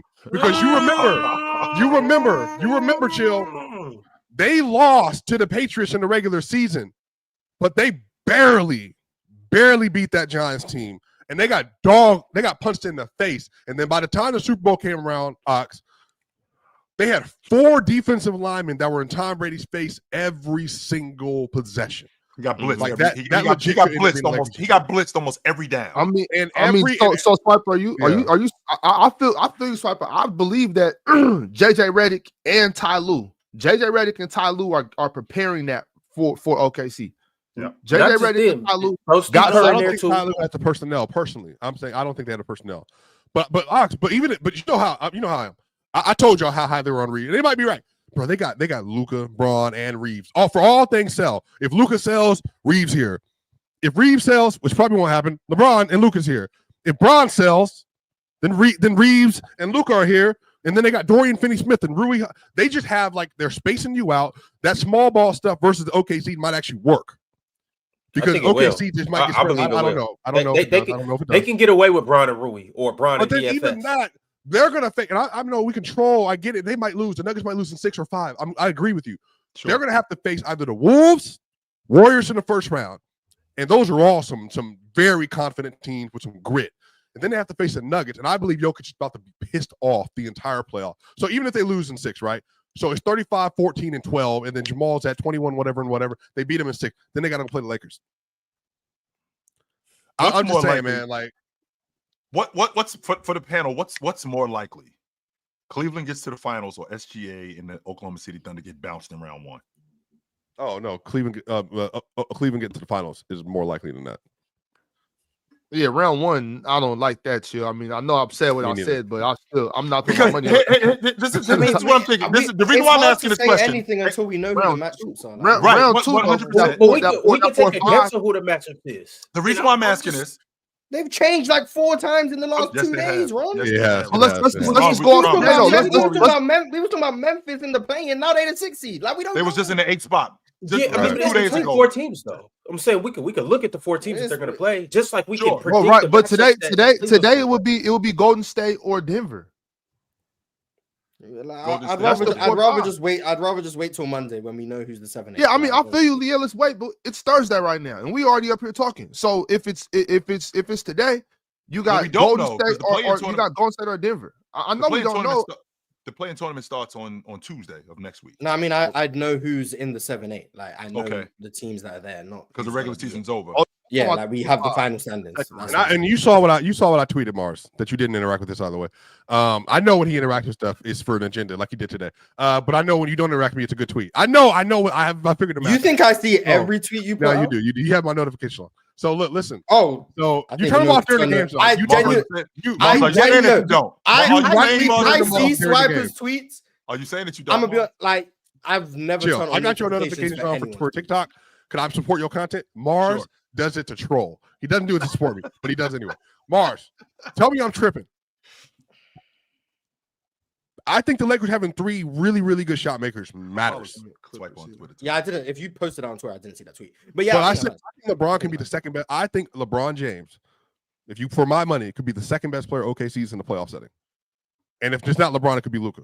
The reason why I'm asking you guys this is Luka because could be the best player in the series. Just listening to Swiper. The reason why I'm asking you guys is because listening to Swiper, this isn't the first time I've heard this, not just from Swiper, but just from people in general. There aren't that many people that are high on Oklahoma City come playoff time. Well, that's because the people just seem to think, experience. You're gonna lose because you're not experienced. I just don't subscribe to that. They can lose. See, Boris, that's the thing. You're the only person up here that doesn't subscribe to that. Yeah, because no one's giving me a time. What experience are they gonna not have?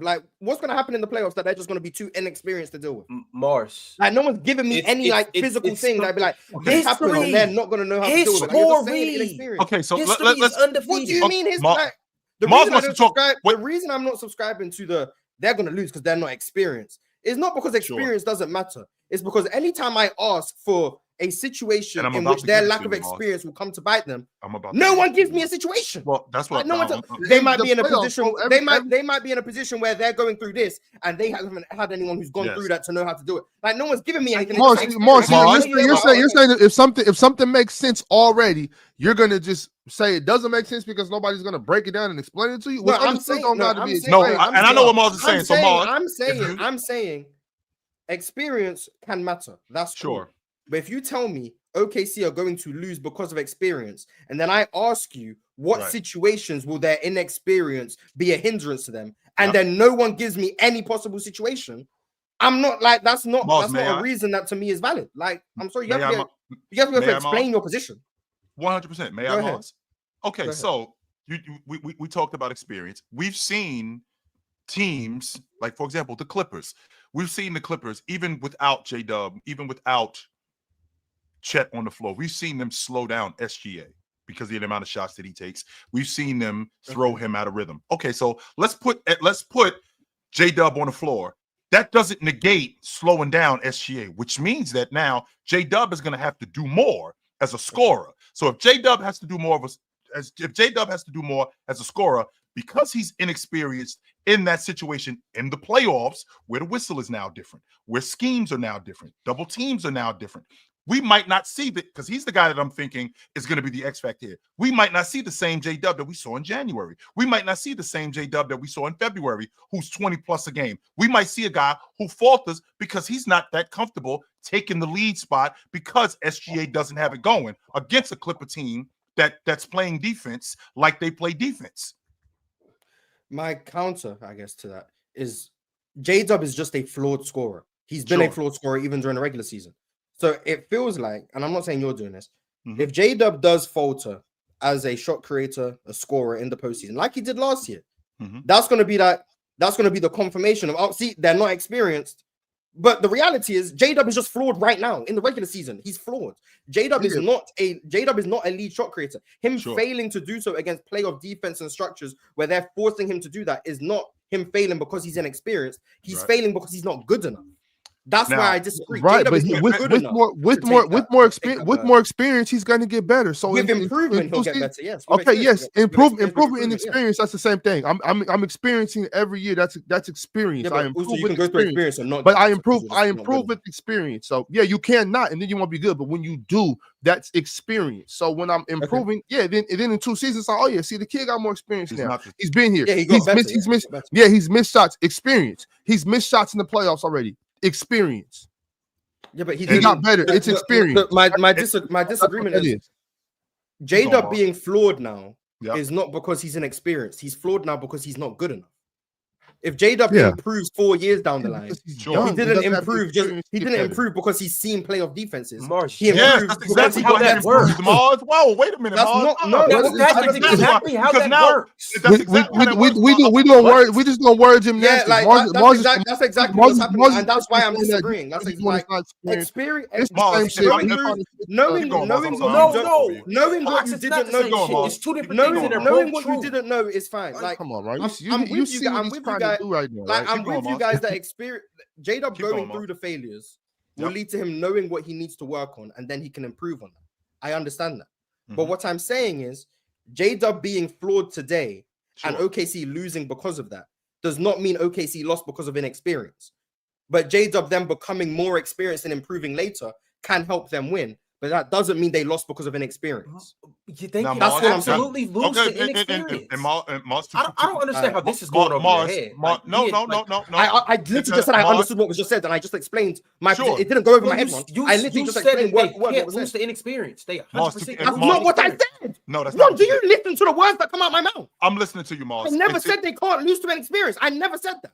I never even came close to implying that. I never said that. Right, and Mars, to counter your point, you said that Wemby is now a top 10 player in the game today. Yes, the reason why Wemby's a top 10 player to me. Yeah, the reason why Wemby is a top 10 player in the game today is because he's different from last year. Yeah, he's more he is more experienced. He's gone over tape. He's seen things, and he's improved because of that. Yeah. Well, last year he wasn't that, and the reason why he wasn't that was because he was inexperienced. Now he's gotten that experience. Yeah, he's watched the tape.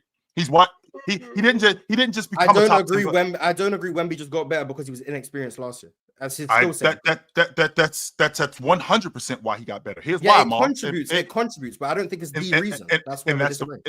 And that's the point. I don't think that it's not the sole reason, but inexperience does have something to do with it. I watch tape. I watch tape, and I see how guys are covering me. Well, I wasn't familiar with that last year because I just got to the NBA. I wasn't familiar with double teams, and I was really quickly, Moss. I wasn't familiar with double teams. I wasn't familiar with double teams the way that they double team. I wasn't familiar with drop coverage and things like that. But now that I've watched film the next year, because I've seen that and I've experienced that, I've improved. Now, have I improved to the level that I'm going to be in another 2 years? Because Wemby's going to be a different player 2 years from today. He's going to get even better. Same logic goes with JDub. JDub, who's already improved from what he's been 2 years ago, is going to be even better. And that's going to come because he's experienced. I see what it looks like in the Western Conference Championship. I see what physicality looks like. I now see different spots on the floor.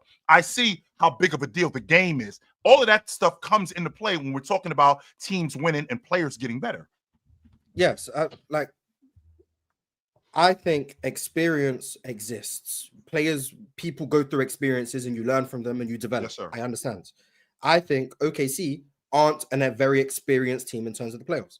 I think JDub is a flawed player and his flaws can be game plans and schemed for in the postseason. I do not think that means OKC, if JDub falters, are losing because of inexperience to JDub. They're losing because of his flaws that he hasn't addressed yet. I also think that players can get better with experience, knowing that this is what you have to address. This is what a team did to me this year. I have to work on this. My question, I guess, is if a player is 32 years old, they're experienced, and a team attacks their flaws, and a team attacks their flaws in the postseason, and they lose because you are bad at this. We're going to make you do this. Blah blah blah. We can all acknowledge they didn't lose because of inexperience. The player is just flawed. But why is it when I say a young player is just flawed, it's just inexperienced? Like, why can't it also be true for them? That's my argument. OKC can lose because they are flawed and inexperienced. It's not just because they're inexperienced. 100%. That's what I'm having pushback on. Now, to people count, are just saying any reason OKC lose will be because they're not experienced enough. And my counter is experience matters. Experience is a factor. I can even acknowledge that experience will be part of the reason that they may lose, but it is not the reason. It is not the only. Like, you can't just tally. Chet doesn't play well in the postseason. He's not experienced enough. But if Julius Randle goes and does the same thing, Julius Randle's experience is, we're not going to blame experience for him. So that's my issue. We're saying no matter what happens, because they're young, it's going to be because of inexperience. No, players are flawed.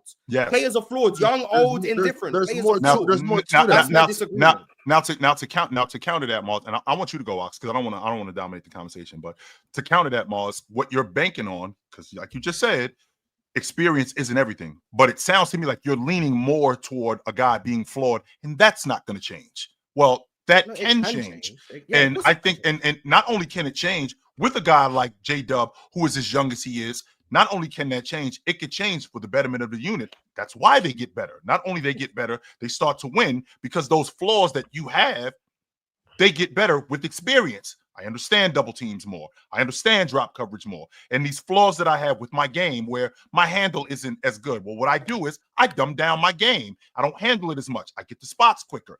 These are the things that I can still have flaws, but what I can do is I can minimize those flaws, which makes me now better, which now makes me understand the game a lot better. So again, Ox, I don't want to dominate the conversation. You had a point. Go ahead. No, that's pretty much what I was going to say. Pretty much that same thing too. It's just like basically when you have a guy that hasn't seen those things, we don't know how they're going to react, especially with a team that's playing this well, but you know that they're this young. Those are a lot of reasons why you give for a young guy losing something, a young person losing something. It's like, yeah, they were really good, but I don't think they weren't prepared for what was coming. You know what I'm saying? They might have once or twice, but once you've played a team 7 times in a week and a half, enough times, you know, like, okay, I got to be ready for this. I got to be ready for that. I got to get my body ready different. I got to get my mind ready different. I got to lock out certain things. I can't act the same in the postseason as I do in the regular season. I got to be more focused. You know what I'm saying? I'm not doing this. I'm not doing that. It's on the court and off the court. Those are a lot of reasons why, you know, sometimes talent loses out to age, because when you get older, you just know it's life. It's not just on the court, it's life experience. You know what I'm saying? JDub might, when you said the older player, the older player, the 32-year-old that might have like flaws or whatever, we got to talk about, we're talking about a younger guy who might actually be better than that 32-year-old player, but he's not yet because of experience. You know what I'm saying? So that's the main reason I'm talking about it. I understand that players have flaws, you know what I'm saying? But those flaws get worked out as you get older if you're going to be that good one day. We think OKC is going to be that good one day. So that's why I'm like, they're going to be there. They might be better than most of these teams, but they just need more experience first because they've never been shut down in game 6 on some shit they've never seen before. You know what I'm saying? Well, they were last year, to be fair. Yeah, but I'm just and what I'm saying is I'm not saying they're completely inexperienced. We got some guys that's been around on this team, but there's those guys that are really important too. Cason Wallace, Isaiah Joe. There's youngsters on this squad. You know what I'm saying? And those dudes have come up big in games this season. You know what I'm saying? So that's all. I'm just saying, like, let them get a couple more runs. Then 2 seasons from here, they might be that all-time great team that's just running through the playoffs. Maybe they realize, yo, we can't go on a regular season run like that next year. We might got to chill during you know what I'm saying? 3-9 season, which is why, like, because I want to make sure. I think we're all on a similar page. Mm-hmm. Everyone here, we'll do a survey. Everyone here thinks experience matters in the postseason. Severely. Right? Okay. 100%. Everyone is in agreement on that. Yes. I think the only disconnect was with me believing that no matter how OKC lose, whether they lose because Shea doesn't perform or JDub and Chet aren't reliable offensively or teams counter their heavy pressing defense, however they lose, it felt like people were just gearing up to say they lost because of experience. That's the only and thing. that's been my disagreement the whole time. That's not the only thing. Not that experience doesn't matter or experience doesn't factor into guys' flaws or whatever the case. It just seems like guys have already predetermined that if OKC lose, it's because they weren't experienced enough. And I don't think that's the case. Like, it can be the case, but it doesn't mean it's going to be the case. They could lose for a variety of reasons, not just that could just be one of them. That could just be that's where my disagreement has been the whole time. Not that I've never, like, people have taken it as me just trying to say experience doesn't mean anything. Right. I disagree. That was not what I was trying to portray. That's not the point I was trying to get across. If it came across that way, I did a bad job illustrating it. But I never agreed with the thought process of if OKC lose this year, it's because they weren't experienced enough. And W making us explain ourselves. I need an explanation. Challenge authority. You don't like what you hear because I said so is not an answer. No. I want to expand it though and take it a step further. Experience isn't just lack of experience, like not being there in the moment in time. Experience is it's a multitude of things. Like this Laker team, they're inexperienced playing with this iteration of themselves. LeBron and Luka are inexperienced playing together. They need more experience playing together 100%. To build chemistry and camaraderie. So chemistry isn't just the age thing in terms of that. Chemistry can be a new situation. The Denver Nuggets are inexperienced with their new coach. I get that, but you wouldn't say if the Lakers. I don't think those things are the same because of experience. Yeah, I mean, you 100% can say that. That LeBron. You wouldn't say the Lakers lost because they were inexperienced. Why wouldn't I say that? Maybe not those words, Ron. But you would probably say they weren't used to playing together. Maybe you wouldn't. You probably wouldn't use the word inexperienced. That's what I'm saying though. They don't have like regardless of the word I use, they lack experience playing together. They just like even with Cleveland. We've seen Cleveland now that they've built camaraderie and have experience together in their 3rd year of this operation. They're the best team in the East. So it's like, that's experience is a multitude of things. And ultimately, I agree. Ultimately, my thing is you can't. It's one thing to watch the playoffs. Sure. It's one thing to see it. It's one thing to even be on the bench. It's a whole different thing you actually to out there. Be in that beast. Yeah. And feel that, experience it. And yes, you have flaws, but sometimes you can find ways to mask your flaws. Yeah. But you're not going to know it unless you're there. Can I also counter that, Ron, with or expand on that with if you have a player who I've always subscribed to the ideology, Ox, that I got enough nuts for all of us. I just need you to roll with me. Yeah. I got enough balls for all of us. I just need you to roll with me. Yes, I do. I got enough nuts for everybody here. I just need you to roll with me because I've seen that in the past. And the question is who is that guy on Oklahoma? Because again, we do have a young and inexperienced postseason team in Oklahoma City. A lot of those guys have not seen deep postseason runs. Who do we have on that team that says, I got enough nuts for everybody here? I'm not going to let you get pushed around. I'm not going to let you get roughed up. I just need you to roll with me. Who is that guy on the Oklahoma City team that you look at like that? So when we get into a series, over there. and that's what I'm talking about. And that's exactly what I mean. If you got that, right? If you have that, then we can have a different conversation about how deep we going in the playoffs. Because we have that with the Lakers, right? We have that with teams like Minnesota. We have that with the Warriors, with Jimmy Butler and Draymond Green. I got enough balls for all of us. I just need you guys. I think when like for instance in that series, I don't see there being no type of punk in Chet and iHeart. You know what I'm saying? I think them dudes. I think they're ready to rock. I think SGA. I think he could get a little pushed around by Jimmy or somebody like that. But I still don't think he's shying away from you. You know what I'm saying? I do think that they're not a soft team. You know what I'm saying? I do not see that from them at all. So I don't think they're gonna have that type of issue. I'm excited for these playoffs, man. I want to see what this OKC team can do. Just hope I'm ready for this. The inexperience thing for me, I haven't brought up inexperience, but I do think the inexperience is the people they're going to play against from round 2 on, maybe round 1. I don't know. They've all been there before. So I think there's just a level of confidence they're all going to have versus OKC. And so I think that's not necessarily an OKC thing, but like, and again, I always like when I bring up like teams to compare them to, like you can compare them to the Celtics, but that was such an anomaly. Like Jason Tatum was a rookie. He's had a good team every year he's been there, except post bubble when there were injuries and all that stuff. There's not even there's no conversation with that. Denver won 54 games. They were the 2 seed, and they went 7 games in the first round with San Antonio, and then they went 7 games in Portland and they lost. They just didn't know what they were doing. Like there was no function, and even the next year in the bubble. They went down 3-1. They beat both of those teams. And they played versus the Lakers. They weren't ready for that. Like they just did like LeBron and AD. And as good as they were, those were close games. Jokic and LeBron were going toe for toe in the fourth quarter, but they didn't have the collective like identity and physicality and experience to take down like that team. And I think when you get to like the later iterations of them, now they're adults. I think OKC is just so young, and I think playing versus those other teams that aren't going to back down at all. And then on top of that, like LeBron, Luka, Reeves. And again, people forget Reeves has been in multiple playoff series now. He had the 2023 run. They had the 24 first round out. But even like, you know, like he's been around them, like cultivating. Like Luka's been to finals, been to 2 Western Conference finals. Dorian Finney-Smith is a vet in this league. I think he's in his late 20s or something like that. Rui's been through multiple different iterations. They just have a bunch of guys that I think they know what it means to lose. And I think Vincent, that playoff experience too. Gabe Vincent played in the finals and lost. I think knowing how hard losing is. I got a woodpecker outside my house. Excuse me for a second. A woodpecker. That's what woodpecker. That's what that noise is.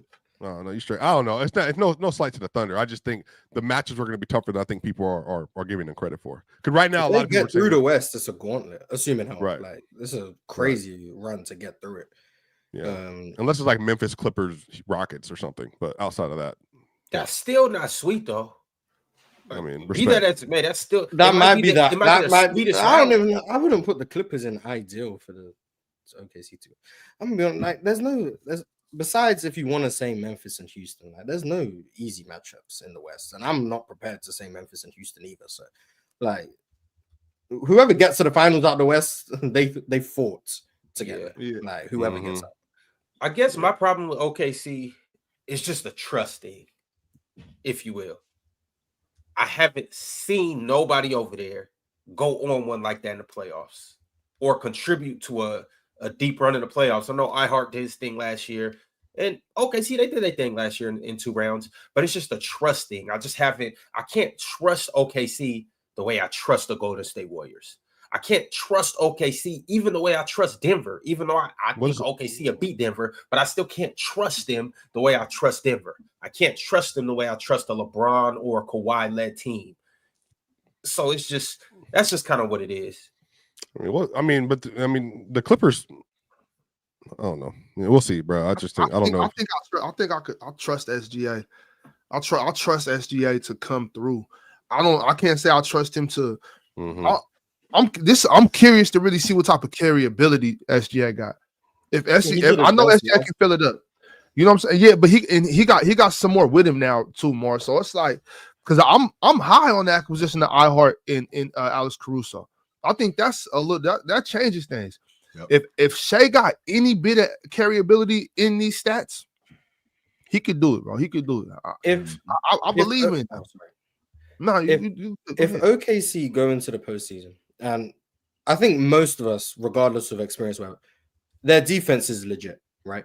Yep. Everyone thinks that like their defense is real for the most part, like they're a great defense. To a certain extent, yeah. Like obviously there's exploits that like physicality or whatever, but if they go into the playoffs and guys just can't make threes, whether that's Ludor, Kaysen, whoever, sure, you guys tally that down to inexperience, or they just went cold at the wrong time? The stage could be the lights could be a little bit brighter. I mean, we heard Jared Allen, right? We heard Jared Allen say when they played against the Knicks, those lights were too bright at that point, that the lights were a little bit brighter than they were prepared for. So the fact that, to your point, to go as ice cold as they do and to be as bad as they are, the expectation on this team, I've never been on a team, Mars, that had championship expectations. I was on a team that was going to the playoffs. They think we can win this whole thing. Well, let's go into the playoffs. Now the temperature gets raised, right? So now the margin of error for us as a team, the pressure we have now allowed ourselves to get put on, now could be, we might not be able to overcome that. We might get crushed by that.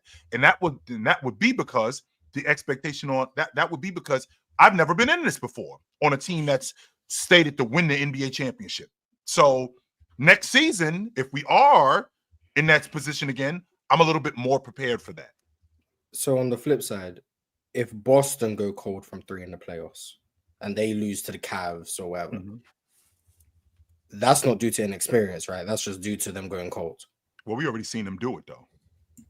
But that's where that's the disconnect. Like, we don't need to rehash it. That's the disconnect. That's where it is. So,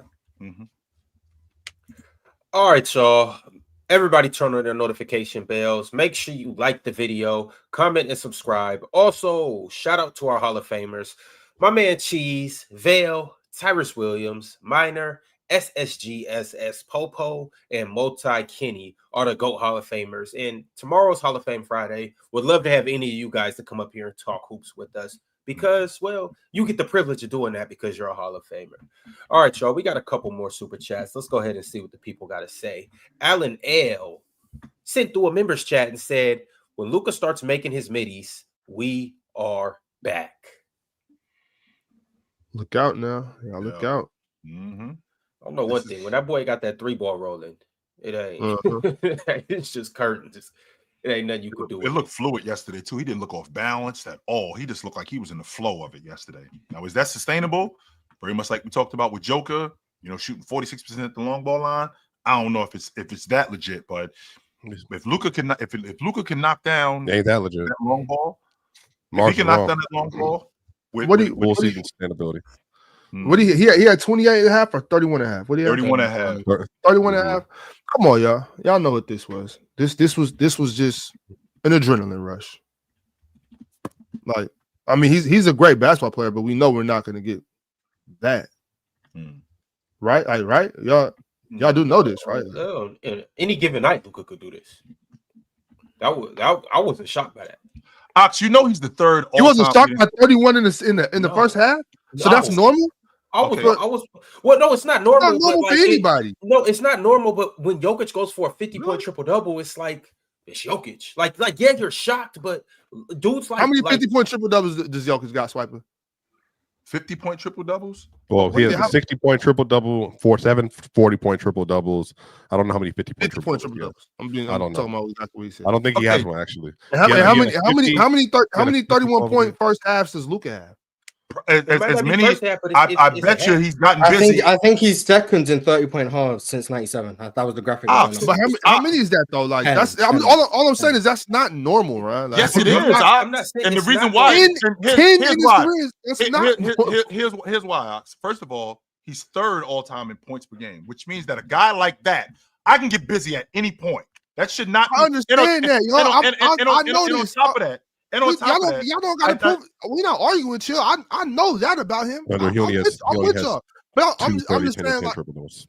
yeah, I'm just saying. But what he did last night, that was an adrenaline rush. Like, you know what I'm saying? Like, he's not. I'm with you. It was an adrenaline rush, and it's not normal. But Luka can do that. He was playing versus his hometown. We don't know. Luka can do that any game. I know why. And when he does it, I'm just gonna be like, well, that's Luka. Well, the fact that he's done it 10 times in 7 years, Ron, shows that he can't do that any day. And he's gonna. I'm saying at any given day he can do that. I'm not saying he's gonna do it every day. On any given day he could do it. At any given day, you might cook once in a debate, but it never happens. So, like, what does that mean? Last week. Okay, but you got proven wrong the next day. By the way, Ron, coach got fired. Hey, that was that day. Coach got fired. Chill. I was 100% correct. Coach got fired. Boot got fired. Hey. Go ahead, Ox. No, I'm that's it. That's all I wanted to say about that. It's all good, y'all. I'm not trying to start no trouble. You know what I'm saying? I'm just saying Luka is dope. But what he did last night was something else. Oh, that's why I wanted to go with it. Forget about Luka. What about Bron?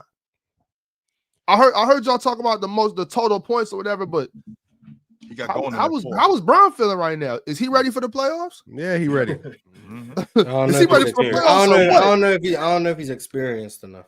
He ready. He ready for the Warriors or the Memphis Grizzlies and Troll alert. Woo. Troll alert. Braun might not have it. Can the Warriors actually beat them? Who, the Lakers? Yeah. Why not, Swiper? We've seen. No, I believe it, but do you believe it though? I'm saying I believe it, but I don't believe it though. That's what I'm saying. It's one of those things with Curry. Do I have to see it again? No, I don't have to see it again to believe that it could happen again. No, I've seen it enough from him. But I personally know though, that it could happen again. That's why I was asking myself, watching them when they played against the Lakers a couple of days ago. When I'm watching them, I'm thinking to myself, oh shit, can these dudes do it again? Because that's what it looks like. That's what it looks like. And I wasn't high on the Warriors. Y'all know this. I wasn't. But there's something different going on there in Golden State. And I'm watching these dudes and I'm thinking, can they do it again? Because it looks like they can, especially if they're playing like this. Can they do it again? Yes. I tried to tell you about the boys earlier in the season. You know, I tried to tell you guys they're loaded with experience. We can't count them out. Shout out the Warriors. Man, here's the thing, though. The Lakers, I think from a basketball reason, have a perfectly great case of making it out of the Western Conference. They're a really good team. I feel like I just gave them credit. But the Lakers making it to the NBA Finals would be the worst thing for the NBA possible. Why, Swiper? Because you can cheat a trade with a superstar and in the same year make the NBA Finals. Same year. Wait, okay. Cheat a player. What do you mean cheat a trade? They cheated. That trade was not open season. It was It was a 1v1 move. 1v1. I'm trading you a diamond. I'm trading you a diamond encrusted Lamborghini for a Toyota Ford Focus. Okay, number one, that's not true. That's number one. Number two, they didn't have trades. At least it's not a RAV4. Trades happen on both sides, which means trades happen on both sides, Swiper. You and I have to agree on the trade. That's number two. And number three, you're right, Swiper. Lopsided trades don't ever happen in the NBA. That's never happened like this. Never happened like this. Trades don't happen. Lopsided trades don't happen in the NBA. Lopsided. A Toyota for a Lambo. A team ends up winning the NBA championship because of this trade. Like, yeah, that because that never. A Toyota and a Lambo. Swiper, you never know what that Toyota got in the trunk. Stop with the Toyota logic. Knock it off. What was Anthony Davis is much better than a Chrysler 300 and a stop that too. He's better than that too. No, he's not. This is yapping. This is they literally said last night, oh, we need more from Anthony Davis. How many times have you heard that? And I'm glad you brought that up. I'm so glad you brought that up, Swiper. You know why I'm so glad you brought that up? Because no matter what I give you, you don't want to break up. You don't. So the stuff that you're taking, you're just taking it off the strength of going. You don't want to break up. No, you don't. But now we're breaking up. So we're breaking up. So now I don't even need this bed. And this is a really nice bed, but I don't even need this bed. I'm taking it off the strength that we're breaking up. That's why I'm taking it. I don't even need this. So the idea that you needed much more for Luka, no, you didn't. The problem is that you're losing Luka. No matter what you traded for him, it wouldn't have been enough. No matter what it was. It would not have been enough. And the stuff that you were taking, no matter what it was, it would have been more. If they would have got Reeves, and AD, you wouldn't feel that way. If they would have got Reeves and AD, yes, I would have, because it wouldn't be. You wouldn't feel this way. Yes, I would. They got AD and chill. Respect Max Christie. Max Christie, whatever. But it's just I'm saying the trade. There's a pathway for them to make the finals, and I think that them getting Luka Doncic and then making the finals would be one of the worst things that has ever happened in the history of the sport. Like 100%. Yo, if the Lakers win a championship, yeah, it'd be horrible. It'd be horrible. Ooh, well, and no one but the Lakers would be happy about that. GMs are still pissed about it. Teams make blockbuster trades at the deadline, and they end up getting, because last I checked, Ox, if I'm not mistaken, did Rasheed Wallace not get traded to the Detroit Pistons at the trade deadline? And I'm not saying that Rasheed Wallace is in the same category with Luka Doncic, but that was a pretty big deal. I mean, that was a pretty big deal getting Rasheed Wallace to Atlanta. And by the way, they handed him over for a bucket of extra crispy and a 6-pack. Boy, just so we clear, Rasheed Wallace. What did they get for Rasheed? Oh my God, it wasn't much. I can tell you that. No, we hating on the Rasheed trade package. But I'm saying what I'm saying is Rasheed Wallace getting traded to Detroit. That was a big ass deal, a huge deal at that time. Rasheed Wallace. And I'm not saying Rasheed Wallace is in the same category with Luka, but that was a big ass deal, and it ended up propelling him to win the NBA championship. He had a lot to do with that. A lot to do with I'm gonna tell you the truth. Firing Mike Malone was crazier to me than the Luka Doncic trade. All right, okay. Well, Ox, again, can we just continue the super chats? I know we want to get to that. Ox, I'm telling you, I've already said this before. Luka is gonna that's gonna be the justification for everything. Everything that goes on, it's gonna be Luka now. Go ahead, Ron. I'm sorry. All right, y'all, I'm gonna read some super chats, and you see, fellas, obviously, and Chill, you pointed this out a couple times. Obviously, the West is crazy. It's dynamite. Yep. It's a lot going on. But I want to spend a little time talking about the Eastern Conference, because there is some things over there that we could talk about. So we're gonna read a couple super chats, and then we're gonna show the East Coast some love too. JMC said, "What's worse, Luka trade or CP3 to LA?" Luka trade, definitely. Remember why CP3 didn't get moved to Los Angeles. I mean, the NBA owned New Orleans, and I'm not going to devalue the franchise to get Chris Paul to Los Angeles. Hell no, I ain't doing that. Mike, you guys know Mike the Champ. He sent through a members chat. He said, "Chill, you cap as hell. Tatum versus SGA. Drop the link." He was supposed to show up. I had my live stream on was it last? I want to say like last Thursday. He was supposed to show up. He said he was in the barbershop. I was on TikTok this morning. He was in there. Dropped the link. He didn't show up. So I am better than you. Deal with it. I am better than you. Period. You all know Mike should be in the Final Four right now. But I am better than you. Period. Mike, say it with us. He is better than me. Say it, Mike. Frank C sent through a super chat and said, "Great show yesterday with Quinn Cook. Hoping for more ball players coming on, giving insight about the game. Best way to learn is from those that played." The PC. Yeah, Moss, because you clueless.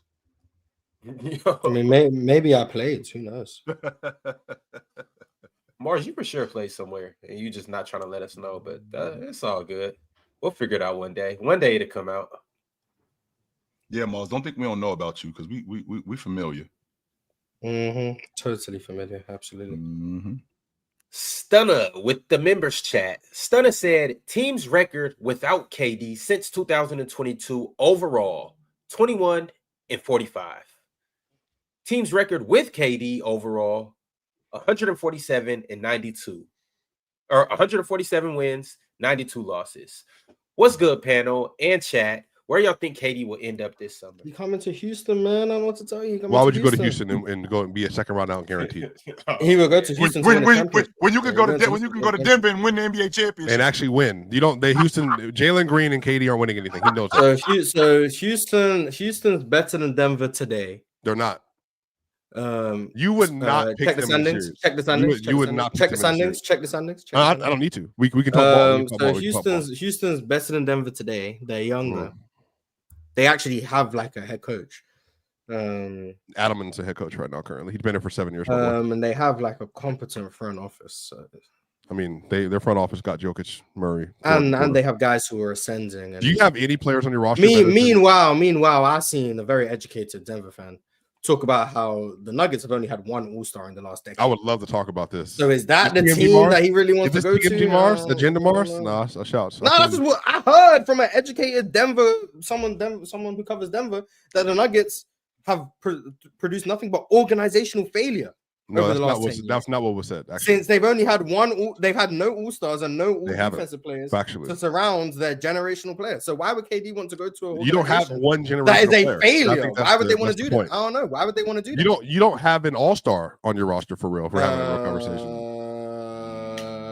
So Şengün didn't participate in the All-Star game. No, Şengün didn't participate. I saw him. I don't tell you. I saw him out there. I was there. He played 4 minutes. I saw him. Yeah, I saw him. So I don't know what you forgot they did Şengün dirty for the All-Star game. Dirty.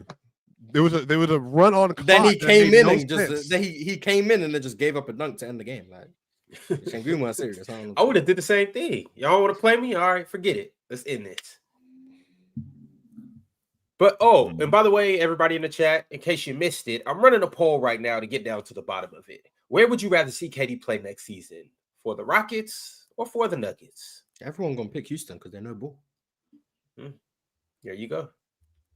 Toon sent through a members chat and said, Dub panel, Dub different topics. Fred VanVleet over Hakeem? Dub swiper. I think Penn made some good points and you guys disrespected him just because he said Fred VanVleet. But it's cool. He did make some good points. Should have disrespected that shit more than we did. Fred VanVleet, one of the smartest defenders I ever seen, but it's cool. No, I just thought that was a like a kind of a weird conversation from both ends, though. You know what I'm saying? From our end and the Fred VanVleet end. It's just hard to know that, as far as like defensive IQ, it's hard to know that.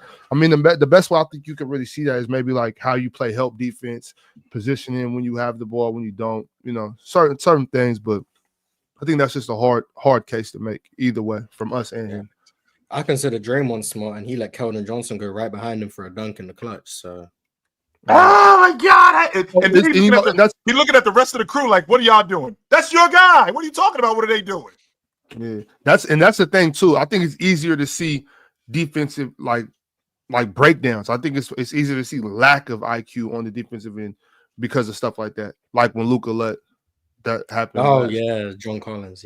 Yeah, John Collins. Yeah. That was this season. Like so much has happened this season, and we forget that was this season. It'd be long ass. This season, NBA seasons are so damn long. This one's been crazy. Now that you think about it, because that felt like last season. I was about to say last season. That felt a long time ago. But the script. This NBA season is scripted crazy. The writers did a good job, especially now that they're now you can see what they're trying to get ready for next season. You can see they're leaving us on a cliffhanger to get Jokic to the Lakers. Watch, I'm telling you, look how this is happening. If Jokic goes to the Lakers, you think Swiper gonna switch up? No, there will never be a fandom of the Lakers for me, and ever in my life, it will never happen. I'll be objective about their team and their chances. No, all of a sudden, Swiper will be like, this Jokic guy, this defense problematic. No, all of a sudden. No, that's the thing. He's still the best guy. Why can't he protect the rim? What's going on? So, but you know how many times you're gonna be talking about the Lakers and say we? No, accident. There will never be a we. Ron, I am not you. This will never happen. I don't sign up for billion.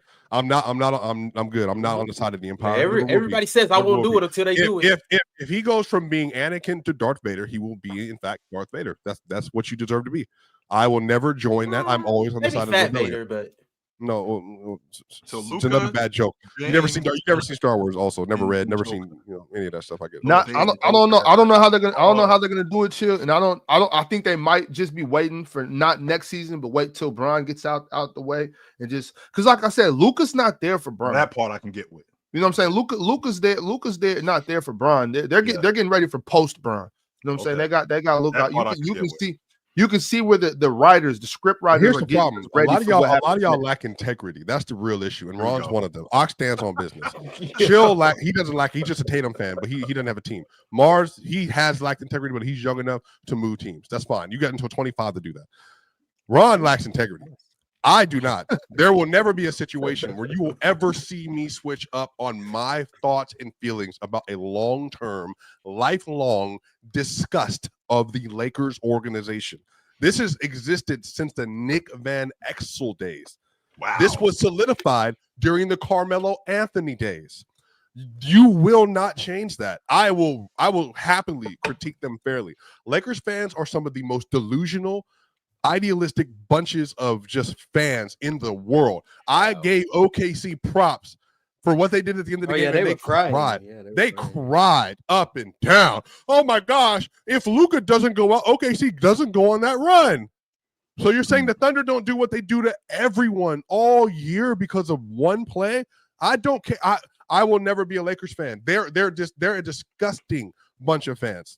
All I know is I heard Ox say that if Sabonis ends up on an I-5 down south, we packing our bags. So if we could turn Ox into a Laker fan, we could get you on the page. But you can't. We could do it. Yeah, but here's the thing. Hold on. Defend yourself, Ox. Defend yourself. You can turn Ox into not a Kings fan. I don't know about a Lakers. I said some things like, I'm rocking with DeMontis, but chill. There's a hatred for these dudes down there.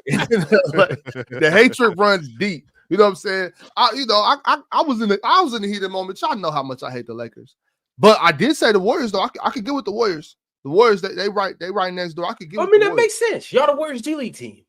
Stop it, man. Wait, but look, Mars. my thing is I've never not been a Kings fan though. Like no matter what, like I could still like other teams. Like there's a lot of times where I like the Heat.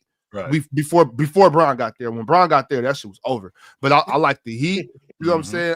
I was with the Celtics. I was, the Timberwolves. Manu. I like the bunch. Look at the chat. The fact that someone, I'm not going to say his name because how embarrassed I would be to say this. Where Bron go, I go. Do you realize what you sound like? You're about to be that swiper. I will never do it. I'm not you. This won't happen. I don't need to be that. But listen to this, Chill. This is Frank, he's disrespecting you, man. This is my last word on this. Did you see what the Lakers fans said yesterday when the thing I retweeted, Mars?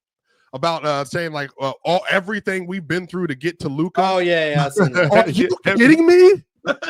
You've had a generational star every decade. The Charlotte Hornets haven't had anybody but Muggsy Bogues and Larry Johnson. That's it. Here's the thing, though. So that's it. You gotta cut him some slack. It's like that rich kid who don't know what life is like without a silver spoon. You've never not had an elevator in your house and a pool and a maid and I had to open the door yesterday. Oh my god! Like they just don't know what it's like. Y'all called him from Fresh Prince. How do you not have an elevator in your house, Ox? You don't have an elevator in your house? Where do you summer? Yeah, Lakers fans are a bunch of Hillarys. That's what they are. They're nothing but Hillarys. Every single one of them. Girls, well. That's it. I like that swipe, but we're gonna start calling them Hillarys. Yeah, thank you. Lakers fans are Hillarys. I like that. Hell yeah. That Mars knows how much. Okay, that Ox. Because to Ox's point about, to Swiper's point about the Lakers, Mars, you know how I feel about Danny Ainge. I couldn't stand the sight of him. So to root for the Celtics, give me a break. The Celtics ain't too much better either. No, but Chill, you're age.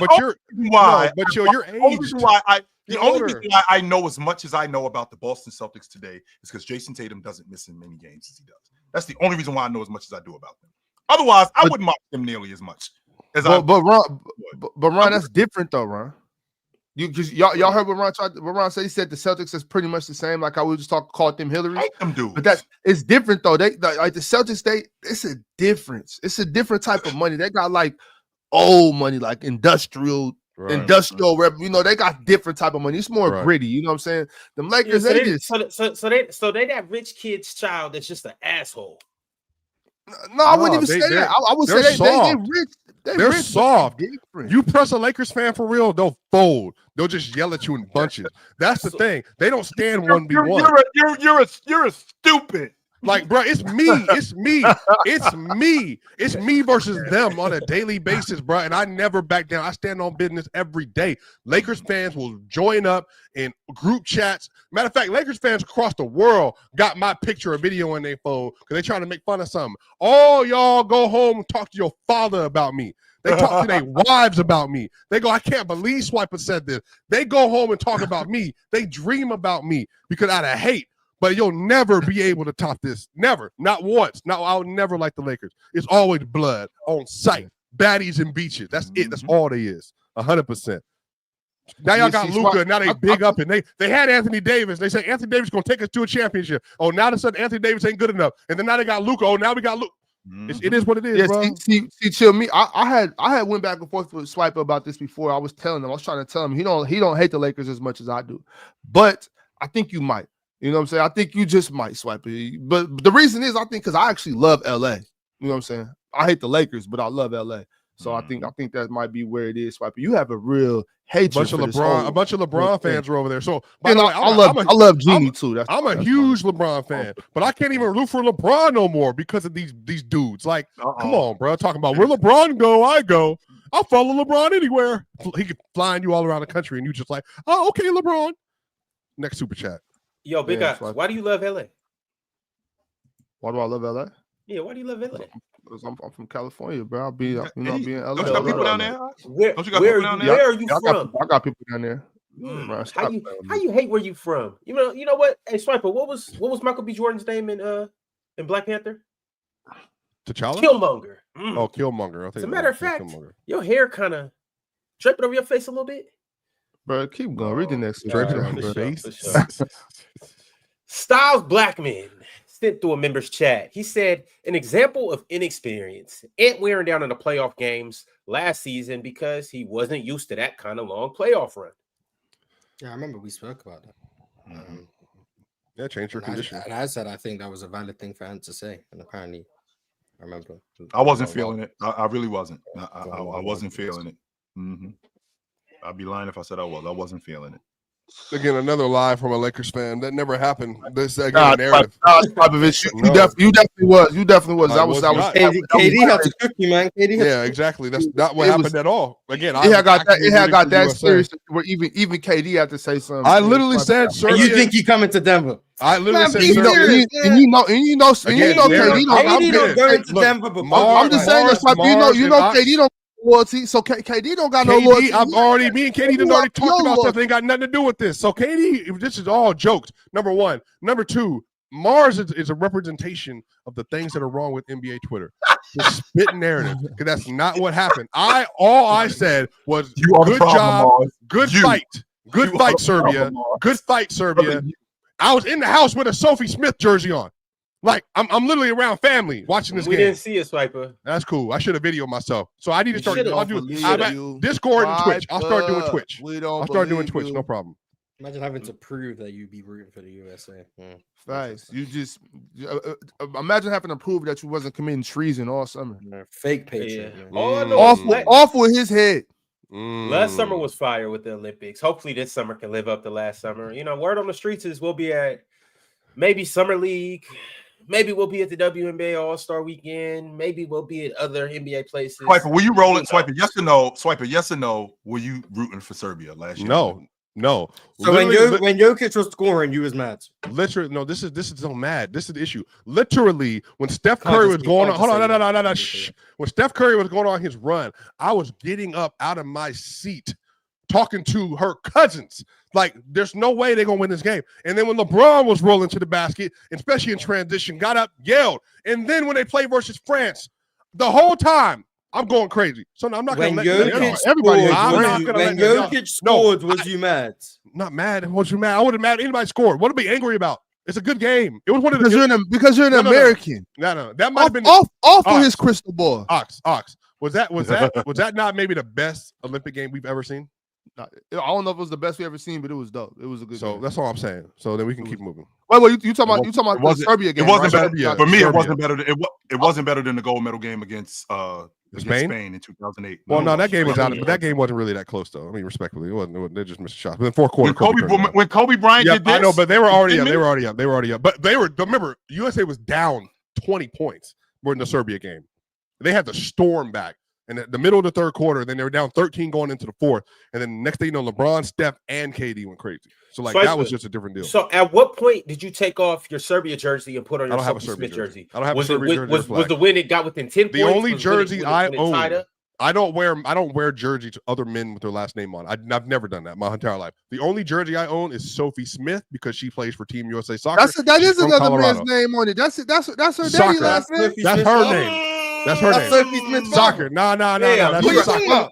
I'm She's from Colorado. Off his name. She's the from last Colorado. name. I'm talking about the last name on the back. That's her daddy name. Swipe it. Shut up, Mr. Smith. Or her husband's name or whatever. I don't know. She ain't married. That's some man's She name. is engaged now. I'm saying that's some man's name. I don't know who, but it's a man for sure. Wait, we don't know if her mother and father weren't modern and took the wife's last name. You have no idea. Okay, I did. Was her father's name. That's her grandfather's name. What that's still somebody. That's a man. I just did. I'm curious about that though, because I just did a tuxedo for a wedding, and they were doing the last name, and they were gonna take her last name. I was kind of like taken aback, like, oh, I didn't say anything, of course, because that's your business. But I was just like, shit. Oh, it's just 2025. It ain't nothing wrong with that. Oh, it's a lot. Be a man. Wrong. Be submissive to your woman. I've never understood the concept of it anyway. So about what? Like taking the last name?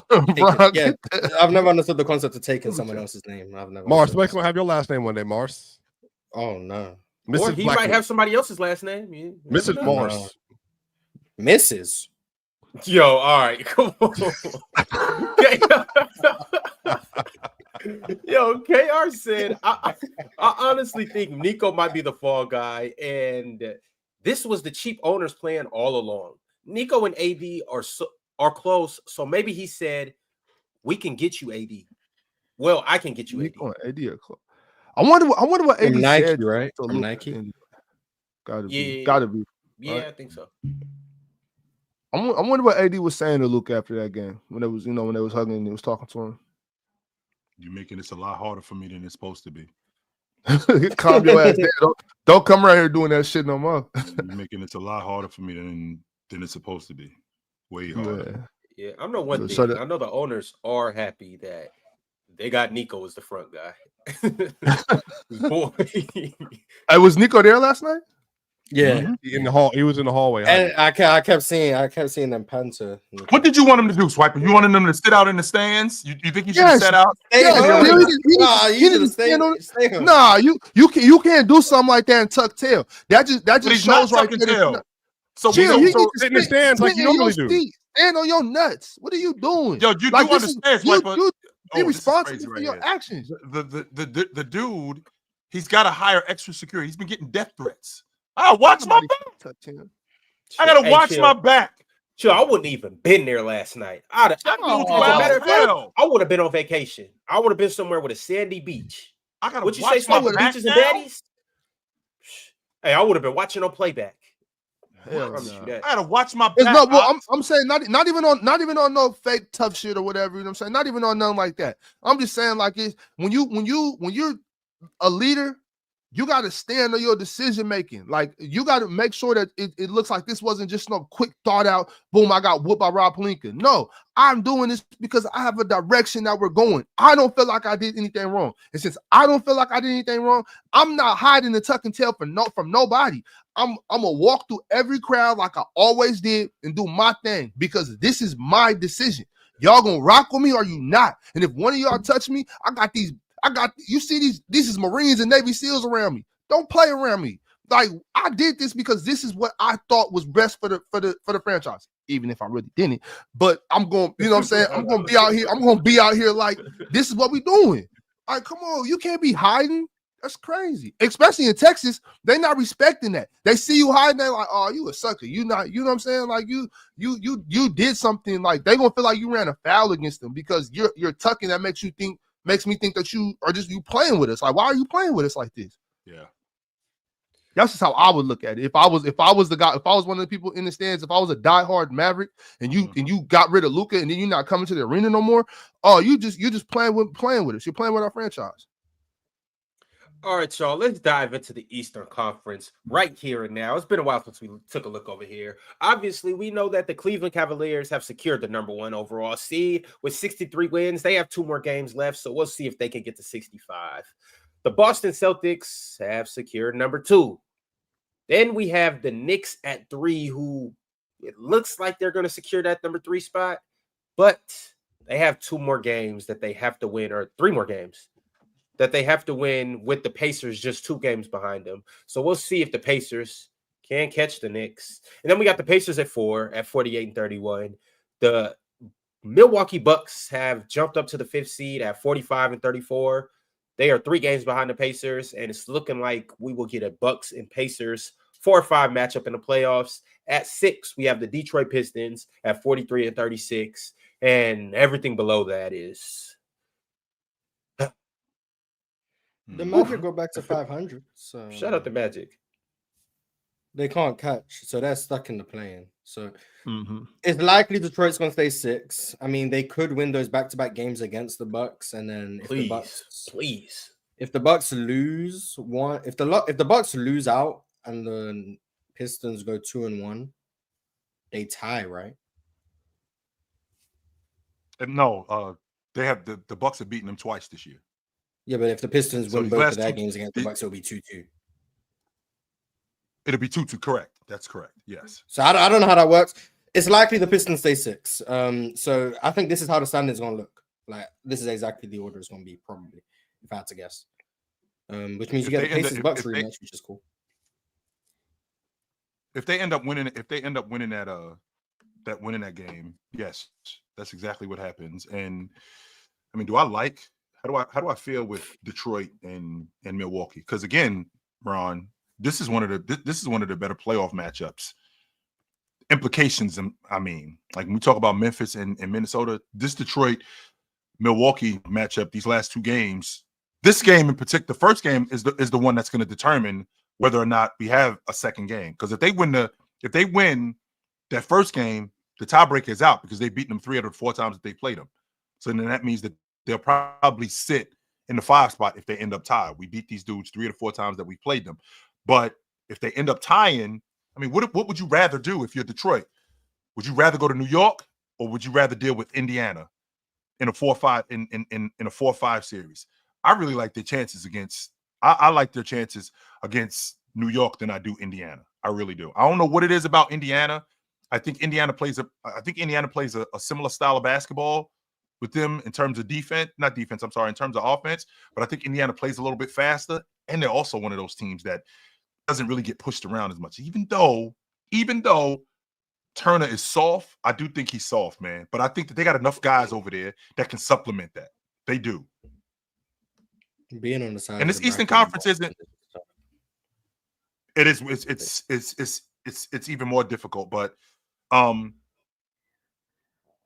we doing with when I said yesterday about the Western Conference, like nobody is in danger of going from 4 to 8.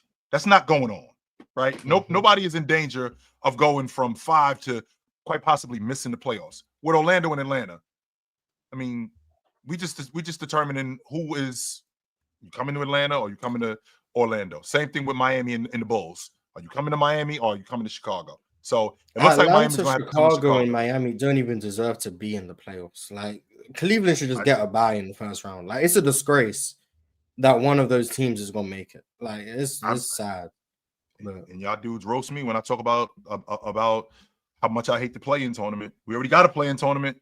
We already have it. And when you got a team that's 8 games under 500, that's not a playoff team. That is not a playoff team. No, it's not. At least the 9 and 10, if I believe so. Yeah, at least the 9 and 10 are closer in the East than they are in the West, though.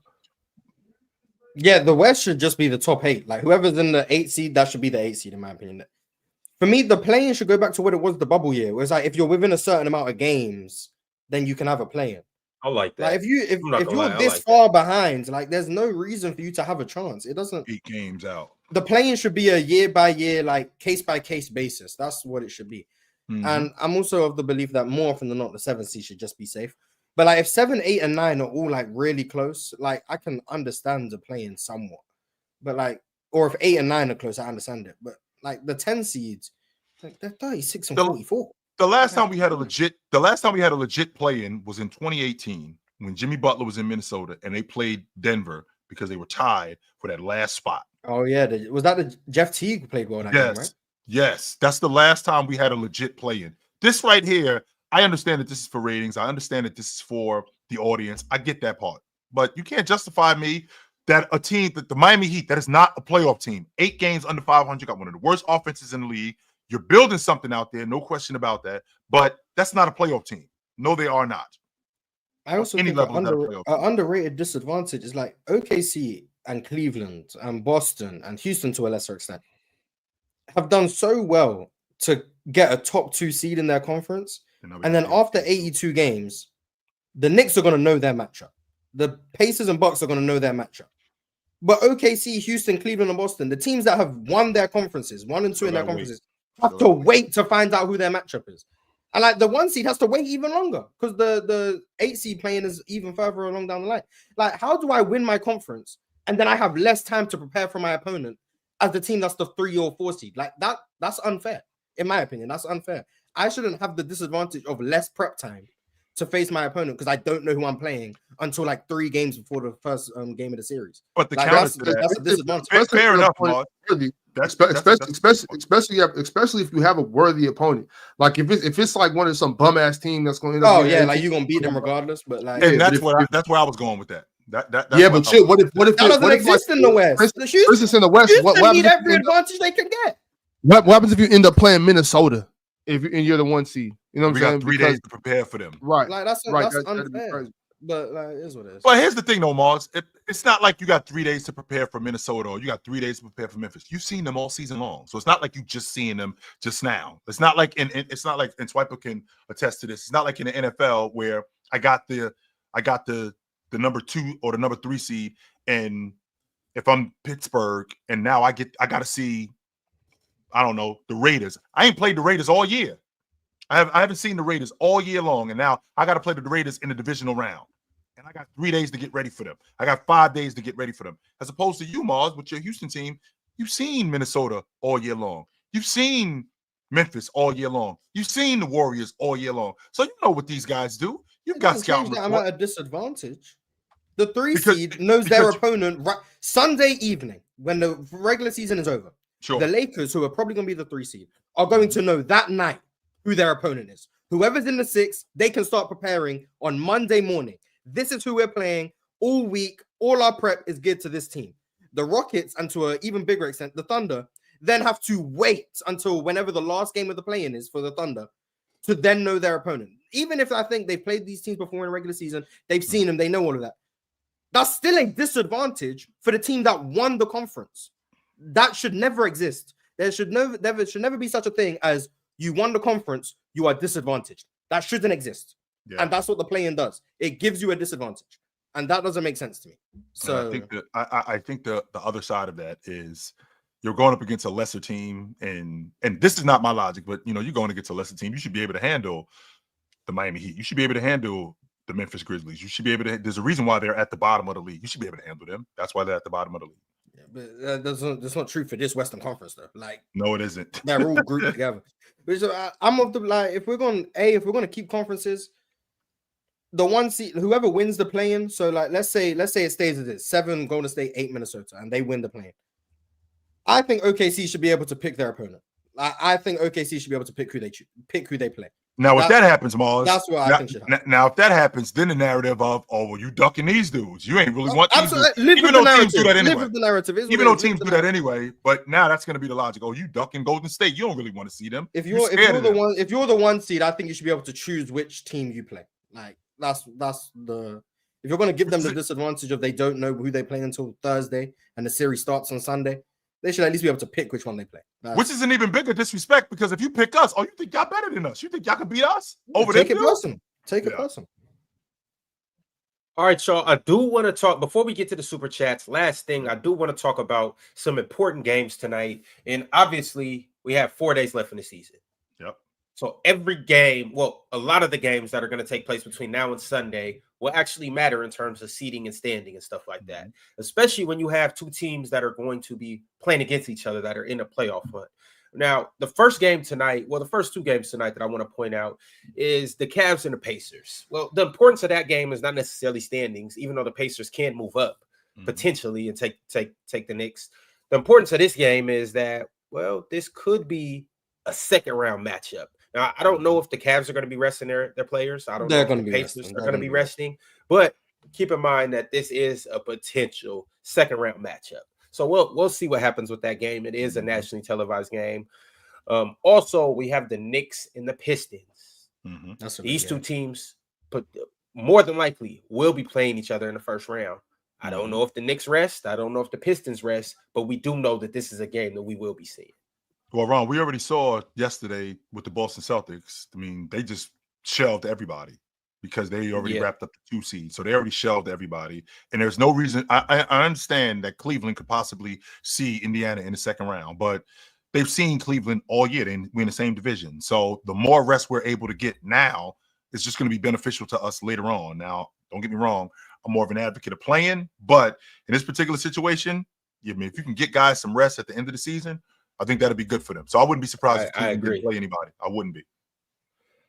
And then also you have the Hawks and the Nets. Now, I know a lot of people might not think that this is an important game, but the Hawks still are actually fighting for that 7th seed. They can't rest anybody, Ron. They can't. The Bulls are only a half game behind them, or for the 8th seed, my bad. And obviously the implications for that is, well, you can win one playing game and get in the playoffs. So, or you can win and just automatically get in. Yeah. So it's like the Hawks definitely don't want to fall to the 9th seed. So Right. I don't expect them to lose to the Nets, but you never know. So that game has a little bit of importance. Also, moving along, the Bucks as well. I don't think they're going to lose to the Pelicans, but if they do, it gives the Pistons a shot to overtake them for that 5th seed.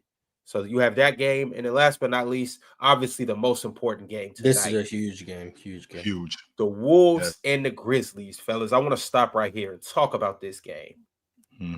I need the Wolves to win. So I hope they take the fact that they couldn't score against the zone personal, and they, quite frankly, handle the Grizzlies tonight. I think Jaylen Wells being out is actually a big deal for Memphis. I think that should affect things. I'm wondering who that Anthony Edwards matchup is. Zach Edey dropped coverage against Anthony Edwards. That should be a good matchup for him. So Julius Randle's physicality, Jaren Jackson foul problems. I expect Minnesota to win. Now, they haven't been great against Memphis in general. So like I'm expecting them to win without like the reality painting the same picture. I think they're 0-2 against the Grizzlies this season, if I remember correctly. Both were close games though. So I need the Timberwolves to win this one. So lock in. And we're more in a space now where they're hitting their stride. I mean, Minnesota's been rolling. I mean, but with the exception of losing to Milwaukee, I mean, they won 14 of their last 17 games, something like that. So they've been rolling, and them coming in knowing what the implications, because they felt, I'm pretty confident they felt like they gave that game back to Milwaukee. So with them doing that, having to deal with Memphis, knowing the implications of this game, that if we can win this game, we don't just move we can move out of the play-in and we can possibly move up to the 6th spot if we win this game, which is good for them, which is 100% good for them. I expect a big game out of Naz Reid tonight. I expect a big game out of him, and I expect a big defensive game out of Rudy Gobert tonight. I do. I think Minnesota handles Memphis because Memphis has been reeling as of late. I want to throw this up just so we can. This is the Western Conference standings, just so we can see the implications of this game. Now you can see that the Memphis Grizzlies are the 6th seed, and they are 47 and 32. And then you have the Minnesota Timberwolves, who are the 8th seed, and they're 46 and 33. Now, obviously, they are neck and neck. The Wolves are a game behind. Yeah. Now, if the Grizzlies win, they would be tied with the Nuggets and the Clippers at 48 and 32. I don't know who has the tiebreaker with them. We just know that they'll basically be tied for 4, 5, and 6 with those two teams, the Nuggets and the Clippers. If the Grizzlies lose, well, they fall into the play-in, and I don't know who has the tiebreaker between them and the Warriors, but they would be tied with the Warriors with that 7th seed. They'd be tied with the Timberwolves too, because the Timberwolves would then be 47 and 33 because they won. Yeah, so I don't know who has the tiebreaker between. Damn, the West is ridiculous. Whoever wins this game, there's going to be a 3-way tie somewhere, either 4, 5, and 6, God. or 6, 7, and 8. Like regardless, And there's going to be a Memphis- 3-way tie tomorrow. We will come into tomorrow with a 3-way tie somewhere in the Western Conference, either 4, 5, 6, or 6, 7, 8. Just one of them. I don't know which. What's the implications between Minnesota and the Clippers? Because I think that those two guys, The aren't that Clippers far lost to apart. Minnesota every time. Yes, which means that if they end up winning this game, they're tied with the Clippers, which means the Clippers could drop. They're one game back of the Clippers. Right, and if they win, I'm sorry, the Clippers. there'll be one game That's back correct. of My the fault. Clippers. That's correct. Yeah, there'll be Right, one game they're at 48. They're at 48. That's correct. My fault. Minnesota, don't let me down, man. Please don't let me down. Either All way, right, though, so, Mo, it's well- like at the end of the day, y'all still end up playing Minnesota first round, though, right? Because they'll ultimately get the 7 if they. No, Because they're obviously- not going to get the 7. Well, you expect them to beat Memphis in that first playing game, though, right? Nah, For I the don't. I don't expect them to win. Nah, I expect them to lose, and then because Minnesota want to play against OKC because they think they can beat them. Yeah. So Minnesota are going to throw the first playing game and then let Memphis win, so that Memphis can get the 7th seed, and then they're going to lock in and get the 8th seed. Yeah. I don't think the Warriors want nothing to do with the play-in tournament. I don't think they want anything to do with it. Well, they're defeated in the playing tournament. Yes. I don't think any old team should want the playing. Like if you're young, like it's not as bad, but an old team, like you want the rest, like you want the time. Yes. That just Get a makes whole sense. week off. So Yeah. All right, y'all. A couple things to look out for today. Obviously, we know that it's the PCL coming on at 6 p.m. Eastern time. Y'all pull up and be prepared for 2 hard-fought battles because, well, the winner of this has an opportunity to win $5,000, and the loser, well, damn, sucks for you. And also after that, we will have a PCL after party. We'll be watching the number 1 seed in the Eastern Conference, Cleveland Cavaliers, take on the Indiana Pacers. So y'all pull up to that at 4 p.m. Eastern time. Oh, and as if that's not enough, oops. What's this? what's what? This. Oh, it's the panel. It's the best show on the. Yeah, on we the, play back. It's top 3. It's top 3. Y'all coming on today? Are Yeah. y'all giving the people what they want? 4 o'clock. Hell yeah. Be at 1 o'clock Pacific. 4 o'clock Eastern. Damn, Big so fella. Chill not even preparing for real talk. He just gonna be on Chill with Chill. Whoa. Real talk. He not taking me That serious. is just not true. Okay, that is not true. I have been doing my Only homework. his face is on the branding too. Okay. See how they Here try goes to do us. Swiper. See how up, they try to do us. Ops? This is how they try to do us. But for the record, I have been Might be. It preparing. gets even worse. Check this out. I have been prepared. I have been preparing for quite some. Yes, I have been. So give me a break. No question about it. Unbelievable. That's And then only Chill That's in the crazy. What Big are Eye. you doing? Ron that's is just crazy, nasty. Big Ox. Ron is so nasty. You can't even get on the backdrop. These divide and conquer tactics will not work. We have the best. it's not. The best show on the platform. Hey, You know Big what I'm Ox, saying? all I'm saying is I got a max contract for you. All right. Hey, That's all I'm Ox, saying. all I'm saying is if you tired of your producer all up in your videos, singing in all your songs, come to death row. That's all I'm saying. Well, and what I do know for a fact, this will be spitting though, and got wicked dance move.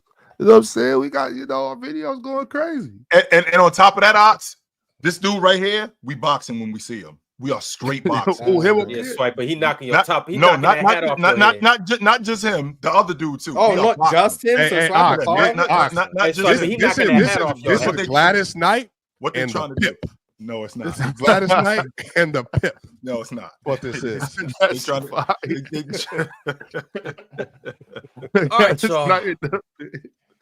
Billow K said Luka will always be a legend in Dallas. Shout out the crowd last night. You can tell he meant everything to Dallas. Fire Nico till it's backwards. Yeah, honestly, he the best player they ever seen play for Dallas. So yeah.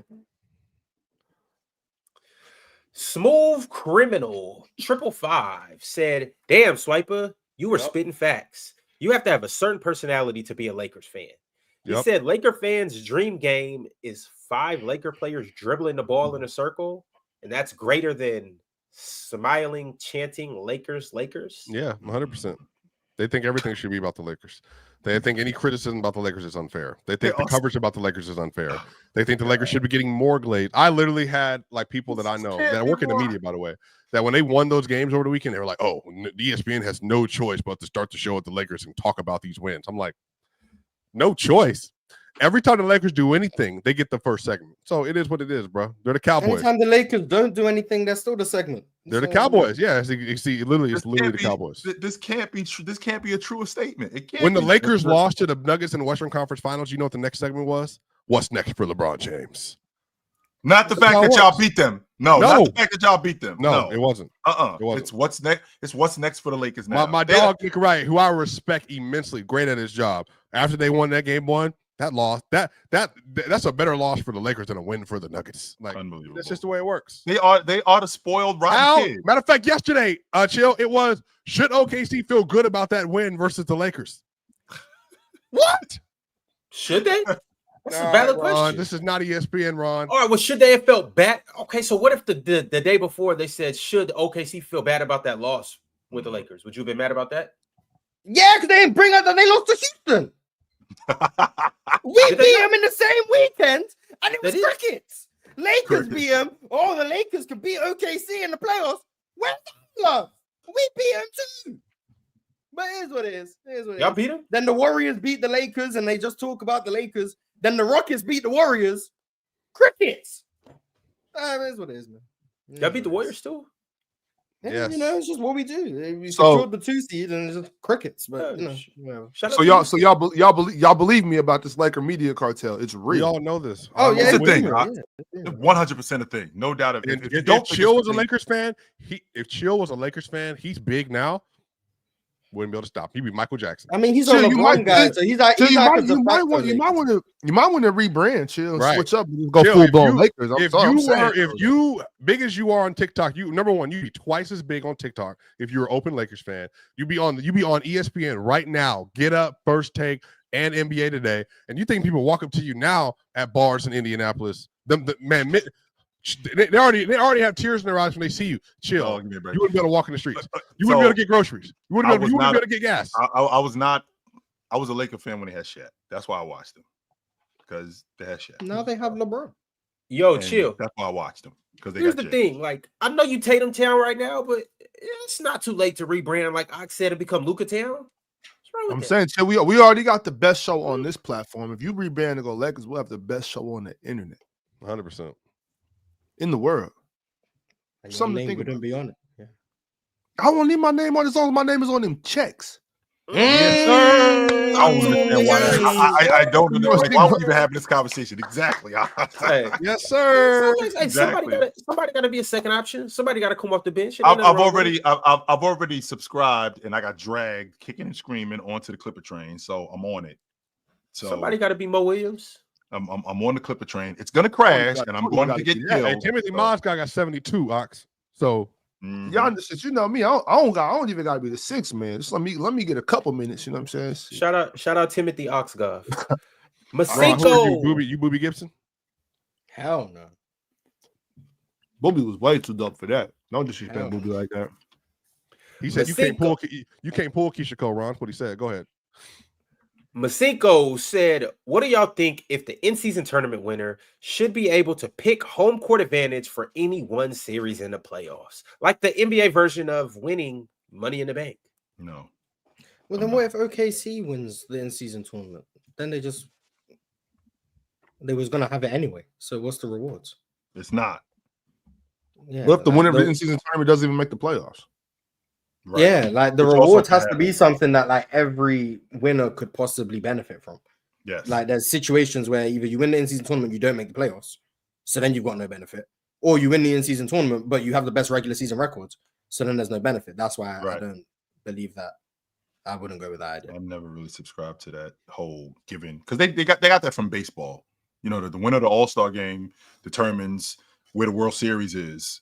is it in the American League or is it in the National League, which is nonsense to me. And they're doing it because how long the baseball season is, 162 games, and it could be a little bit, redundant and monotonous. So, right, I get that part. But the regular season, what you see in the Western Conference, clearly matters. Clearly matters. So if we've been fighting for our playoff lives, and I don't know, the Memphis Grizzlies end up winning the in-season tournament while fighting for their playoff lives right now. Now we get the pick if we play at home. Is that what we're doing? I guess, yeah. No. Mm-mm. All right. Mr. Cole said, what makes a team built for the playoffs? It seems to just be the Lakers online. Because of LeBron? ? They are built for the playoffs still with a completely different team in February, yet the Thunder isn't? ? Well, the Thunder are built. I feel like the Thunder are built more for the regular season because of the younger guys. I felt like the Lakers were built for the playoffs because of the vets. Like we win enough games just to get in the playoffs, and it's a shorter season. So because it's a shorter season, these guys will turn up even more in the playoffs. Versatility, execution in the half court are like the two pillars to me of a team being built for the playoffs. If you execute in the half court and you're an extremely versatile team, those are the two things I look at, which is why I'm not as high on like a team like Houston because of the half court execution is lackluster. But that's why I'm also high on OKC because I think they execute well and they're extremely versatile. So those are my two pillars. I think the Nuggets, Warriors, Lakers, and OKC have the best versatility. I think Boston and Cleveland also do. I think the Pacers have more. What? I'm going west. I'm going west and east. What's wrong with that? What's the question? I need you to explain this versatility the Denver Nuggets apparently have. Well, I think they have the best half court offense of all those teams. Personally, but you said versatility. I'm with you on the half court execution. I think if including Peyton in them, well, maybe not. I would say they're more limited with the shooting. I would even say Mars. They're more limited with shooting off their bench than they are with the defense. Do you feel like that's fair? I think like Peyton and Christian and AG subsequently can make up for more of that than the shooting stuff. But I don't think one of those players is in a rotation in the playoffs. And we know who. Peyton? No. Wait, who was the names you said? I think Peyton. Of the names you said? Oh, no. I didn't say his name. I'm saying that like to do for a reason. I think that some of this is just like, do they get enough stops? That's going to be the real question. But a half court offense. Oh yeah, I trust you guys half court offense for the most part. All right, y'all. Mo sent through a super chat and said, AD is the Kyrie of bigs, the most skilled player ever. Handles, oh my God. AD post 2020 defense is so overrated. He's just a play finisher at this point. I remember somebody tried to tell us this. Who was that? He is a play finisher. That part's been true for you. No. Him being overrated on defense. Yeah, but that's not true. That part is not true. I mean, Johnny said that. I ran a poll about Draymond's and AD on the Giants, and AD got a lot of votes. So I think AD can be somewhat overrated on defense, but I still think he's an amazing defender. And I don't. He's a really good defender. But I don't think AD is overrated. We were talking. I don't know anyone who's called him the most skilled big ever. I don't know. I don't. Well, chill. Post bubble, the Kareem talks were there. To be fair, the Tim Duncan talks were also there. Yeah, post bubble. Like what? 2 months. No, but neither one of them are the. It went into the season. Should have never lasted ever. Should have never happened. Kareem talks. If I'm not mistaken, did we not have a conversation earlier this season that Anthony, and I heard it from you, Moss, specifically, that Anthony Davis is the best defensive player in the game? He said that. Yeah, I've made that argument. Yeah. Mars is I said in a playoff setting, I still think what he can do in terms of just messing up games. Completely dominate. Yeah. I mean, I don't know how you could be overrated. When's the last time he dominated a series defensively? You think the Memphis series? Yes, in 2023. Warriors, Memphis, and Warriors. So he's played 4 series in the last 2 years. He dominated defensively in 2 of them. Half of them. That's pretty impressive. And the other 2 were the Denver series where, okay, cool, you got it. But he dominated defensively in the Memphis and the Warriors series. Sabonis? Didn't play a series against him. I mean, but Sabonis, 11-0 or something like that, Ox, whatever the record was. Yeah, before DeMar DeRozan joined the team. Wasn't the playoffs though. So well, what was the plan? Didn't they play in the plan, or is that the Wolves? Nah. No. Cat didn't play in that game. That's right. Minnesota in the plane.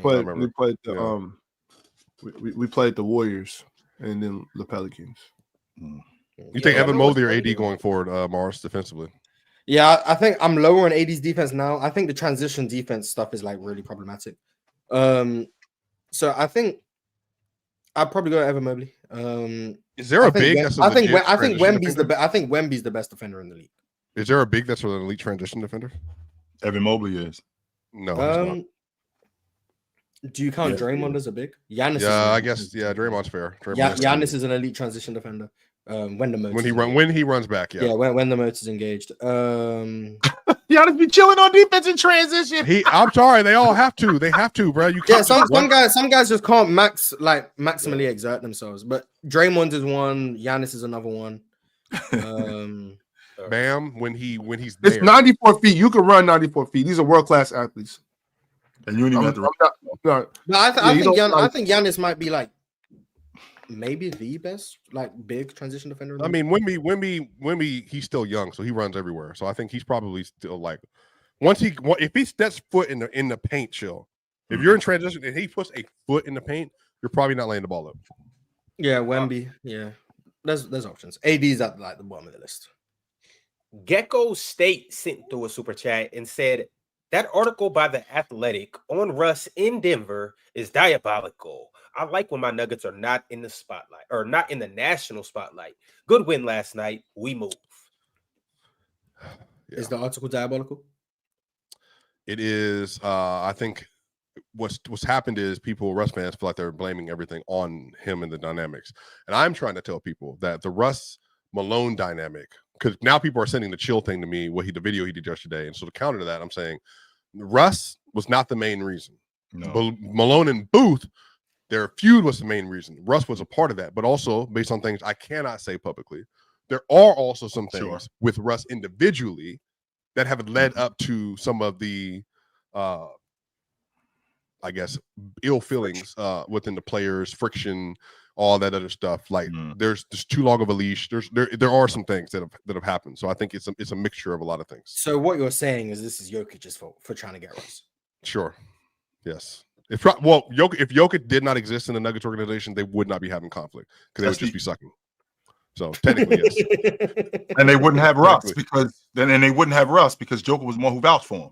But then they would have had Jalen Pickett to start the year off, and then is he good enough to play? First 40 games of the year. No, respect Jalen Pickett, man. He's been good. No, he's been good. And you guys don't even let Jalen Pickett play his real game. Like, where are the post-ups, man? That's what Jalen Pickett was drafted for. He was a post-up guard. So I ain't seen no post-ups. I think Jalen's been playing well lately, man. Not maximizing his value. Let him post up, putting Jokic in the post all these times. Let Jalen Pickett get some post-ups. Jerryality, a former Hall of Famer, sent through a super chat and said, whose legacy gets the highest boost if they can get a ring this year? I can hear it right now. If the Clippers win the NBA championship, Kawhi Leonard is a top 5 player all time. Well, James Harden. No, James Harden is easily the number one on that list. I can hear it. It's either him or James Harden. If the Clippers win the NBA you will have to apologize. If the Nuggets or Bucks win with these teams, are we serious? Yeah. If the Nuggets win, firing their coach 3 games left in the season. Yep. I can counter that. Are we aware of what will happen for Jokic? Look at Ron pouting already. And wait. Even with Joker, I can counter that, Mars. With Kawhi Leonard has missed the playoffs 4 of the last 5 years. To win the NBA championship after being out, James everyone's been of the belief if Kawhi's healthy in the postseason, the Clippers have action. But he hasn't been, and that's the point, Mars. Yeah. So if he's healthy, that doesn't like the opinion of Kawhi doesn't change. It was just he was healthy. That's what it will be like. Oh, see, I told you if he was healthy all this time, he would have done this. That's what it will do. If the Nuggets or the Bucks win, when quite frankly, no one thinks they're going to win. Giannis is without Dame. And if they go through the East, Cleveland, Boston, OKC in the finals, if they see them, Giannis doing that by himself, are we aware of what that will do? When you put it that way, Mars, that's a good point because of the teams they have. I just think from what Chill's saying is we got 2 guys over there in James Harden and Kawhi Leonard who are towards the end of their career in borderline all-time great players. If James Harden gets a ring and contributes heavily to that ring, which he'll have to for them to get it, that puts him automatically top 5 shooting guard all time talk. You know what I'm saying? I know. A lot of people already have him number 3, or number 2. Some people have nobody has number 3. I mean number 2, but a lot of people already have a number 3. That's a big deal. You know what I'm saying? Like, how much higher can James Harden realistically move though? Like, for a lot of people, most people. James Harden is at worst the 5th best shooting guard ever for most people. Only behind Mike, Kobe, Wade, and AI. We know he can't get to Kobe and Jordan. So at best, he can go above Wade. At best. Right. Okay. No I see ring, what though, you're saying. I see what you're saying. What Giannis and Jokic, like if Jokic wins with this Nuggets team, we're aware people are putting him in the top 10, right? Like people are putting him in the top 10. Oh yeah. If Giannis wins this year, why are you doing that, Chill? KD said it. So what you don't like KD? If Giannis wins this year, it's very similar. It's very similar sentiments. Maybe not top 10 because I don't know how people. I'm actually ready. They're gonna try to put him on the with that's what I think is the difference. What Jerry Allen's saying, though, this is who I would say. I'm saying Steph Curry. Steph Curry that's a good answer. He's damn near grandfathered into the top 10. A lot of people are going to have the top 5. Yes. 5, honestly. 5 Ron, best PG all time. I know some people already see said what I'm it. saying? Like he wins I remember I asked you guys before the Respect season started, or like early on in the season, if Steph wins a ring this year, what are you guys saying about Steph? Chill said he has to put him in the top 10. That's progress. Chill said he has to put him in the top 10. Well, he's never grandfather. It does a lot. It does a lot for Steph. Steph's a good answer. Steph's a really good answer. Yeah, bye, Larry. Larry's out of my top 10 if Steph wins one. Now, if you want to be unrealistic, if Anthony Davis brings Dallas to the chip, like, let's be honest. Yeah, Nico. AD wins a chip. Look, if I'm Nico, I'm parking a chair, center court. You know where they check into the game?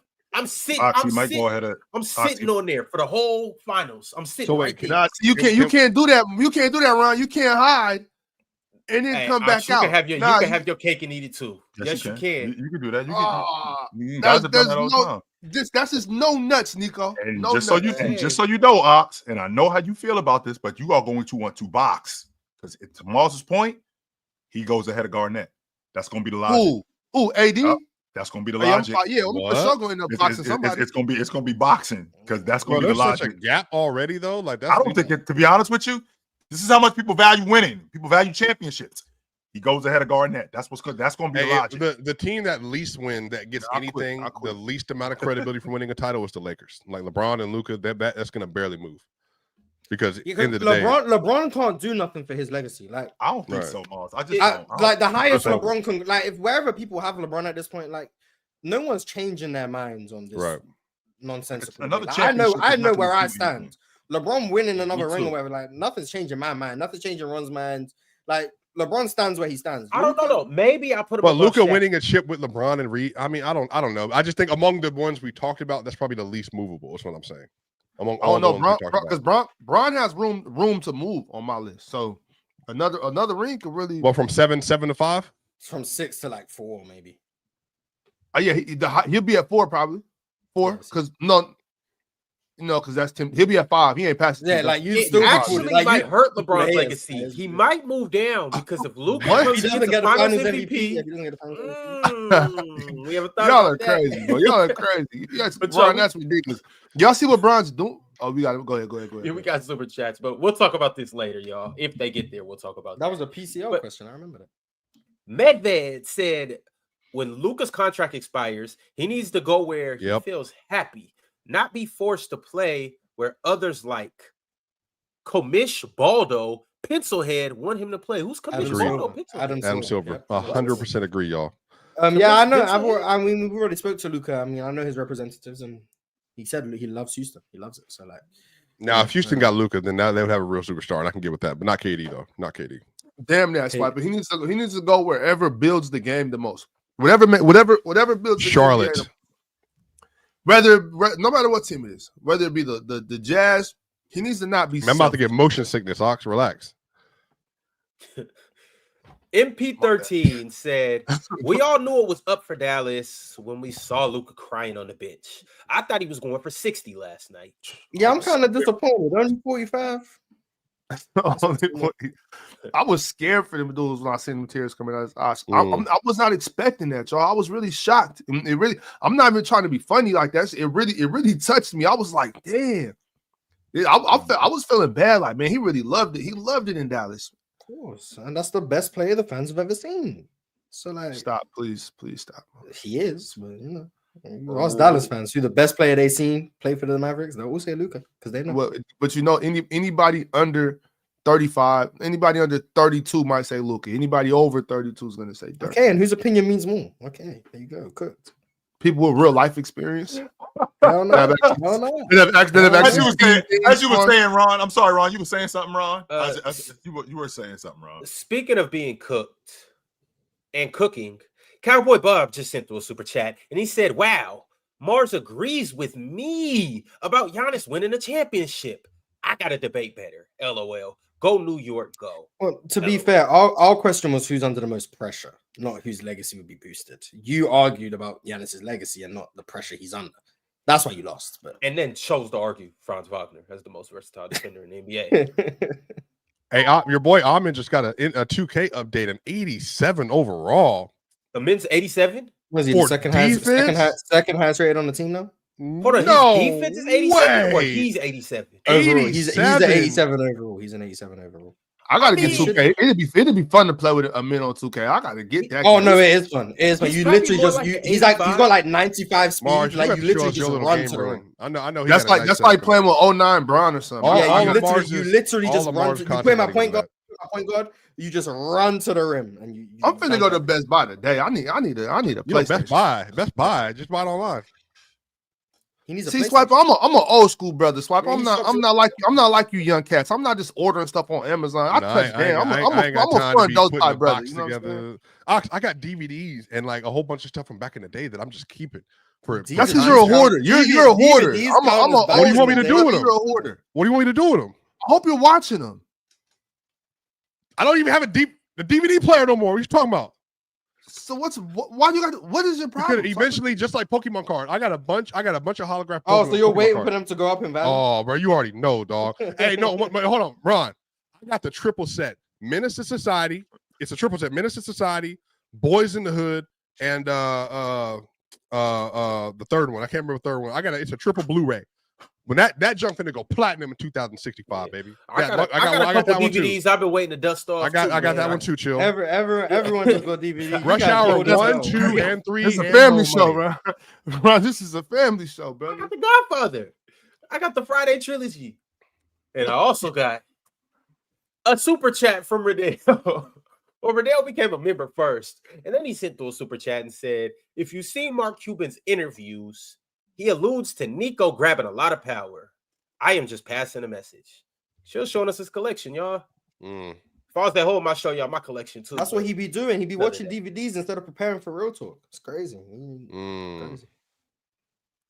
Boo! Now he booing Real Talk. Boo! Shit crazy. Tomatoes at Mars. Tomatoes, get off the stage. L9 said Nico takes the most blame. The report said he went to Dumont and suggested Dumont, that's the owner. Mm-hmm. He went to Dumont and suggested this, and at first the owner laughed at him. It was his idea. I would have fired him. He comes to me suggesting, "Hey, I want to trade Luka." I would have fired him. What did that? I wouldn't even ask the reason why. I would have fired him. Has anybody else seen that report? Is that a real report? Did anybody report that the owner laughed at him when it happened? I haven't seen it. Just because you spend money on a super chat, don't mean you could just make shit up. Yeah, it might be true, but I would have fired him. If I was the owner and he came to me like, "Hey, I want to trade Luka," I would have fired him instantly. Like, your job is over. Like, you don't need to. I'd have fired him, and I would have been like, "Let me hear you laugh." Y'all don't know that movie, man. Black Star, I told you I got some DVDs, Ox. Black Star said, if Harrison Barnes could have made shots, likely that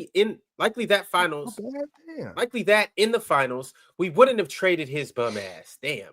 Also, if the Wolves win, we get the 60. To the last super chatter, I would like to apologize. The chat has checked me. That was a real report. I was relying on my fellow panelists to know if that was a report or not. And I should have relied on y'all, chat. I apologize. Well, depending on the chat better than us. The chat better. Depending on why he lied. Depending on why he laughed. He could have laughed like, is that something that we could really do? Really? Or is it like, are you ridiculous? Depending on why. So I don't know one thing. It ain't funny no more, Chill. No, it ain't. No, it is not. Yeah. Sleazy Ty said LeBron should be first team All NBA this year. Shea, Tatum, Jokic, Giannis. LeBron is perfect. Nope. I think the All NBA first team should have 4 players on it. Ant's gonna make that last spot. I think it's Donovan Mitchell. Sure, Ant or Donovan Mitchell. I don't think you can. I don't think you can just. I mean, respectfully, man. I don't know. We're not gonna get in that competition though. Shout out to Donovan Mitchell, man. Yep. NY said, by the way, 04 and 05, 6 names made the second team all defense. In 05, 06, 6 names made first team. And in 12 and 13, 6 names made first team, and the DPOY only made second team. Yeah, people tie on votes, which is why I know it's never been 4 on a team, but put 4 names on the All NBA first team. Like, if the 5th spot is this contentious, just put them on the second team. Have 6 people on the second team, 4 on the first team. Shea, Giannis, Tatum, and Jokic are very clearly the first team. Swiper. Just separate them. That's what I would do. Because someone's going to make the first team and they're a level below the original 4. It's like, okay. Harv sent through a super chat and said, who on the panel do each of you think you share the most similar basketball ideologies with? I don't know. I can't say. I think it moves around a lot. It does. Yeah, I think similarly to different people on different topics. Yeah, Yes. I think me and Some of Mark the- share similar. Some of the stuff that Ron says, I'm like, what the fuck? And then some of the stuff I'm like, that's exactly how I think. Same thing with Ox. I'm pretty sure there's some things that I said, and Ox is like, chill, you wild as hell. Yeah, So- for the most part, me and Mark see eye to eye. I buddy? understand Ox's perspective the most, even if I disagree with him like often. But I understand his perspective the most. So that would be my answer. You didn't have to throw that often in there, Mars. I disagree with all of you guys often. I'm sure you guys often disagree with me. Like that's I do. the point. Mhm. Yeah, that's the point. So Yeah, definitely. Well, I think everybody understands my perspective the most, Mars, because obviously I know the most ball. So I yeah, relate to obviously, you. yeah. I relate Jordan. to you. I relate to y'all the most. You know what I'm saying? Yeah, absolutely. From the outside looking in, I would probably say Ox and Penn are like neck and neck. You guys are if you guys were to just to put mask on and I was to hear you guys, like if your voice was to get, baritone and you guys were to say the same thing, I would think that Ox is Penn. Same thing with Mars and Jordan. You guys are very, very similar. And then Chill and Swiper. Pretty much the same thing between you guys. We're like twins, all of us. Yeah. 3 sets of twins. Realist 123 said, I know Utah is straight garbage, but Kyle Filipowski looks like a very good talent. Will Danny Ainge ever let go, or he a piece of their franchise? I have no idea what they're gonna do with their young pieces, but that's Ox's guy, man. You're not allowed to like Kyle Filipowski. That's Ox's guy. That's my Kyle dude. I'm Filipowski, telling he you. got busy Watch out last for him. night. Didn't he have like 18 rebounds? I don't know. I wasn't watching the Utah Jazz. He did something like that. Yeah. Who did the Jazz play last night? They played the Blazers, and Filipowski had 30 points, 18 rebounds, 5 assists. Ooh, Man, it was shout out to Filipowski. I did see part of. So DSG while that ain't even sent a switch about the game. I don't even know if he watched it.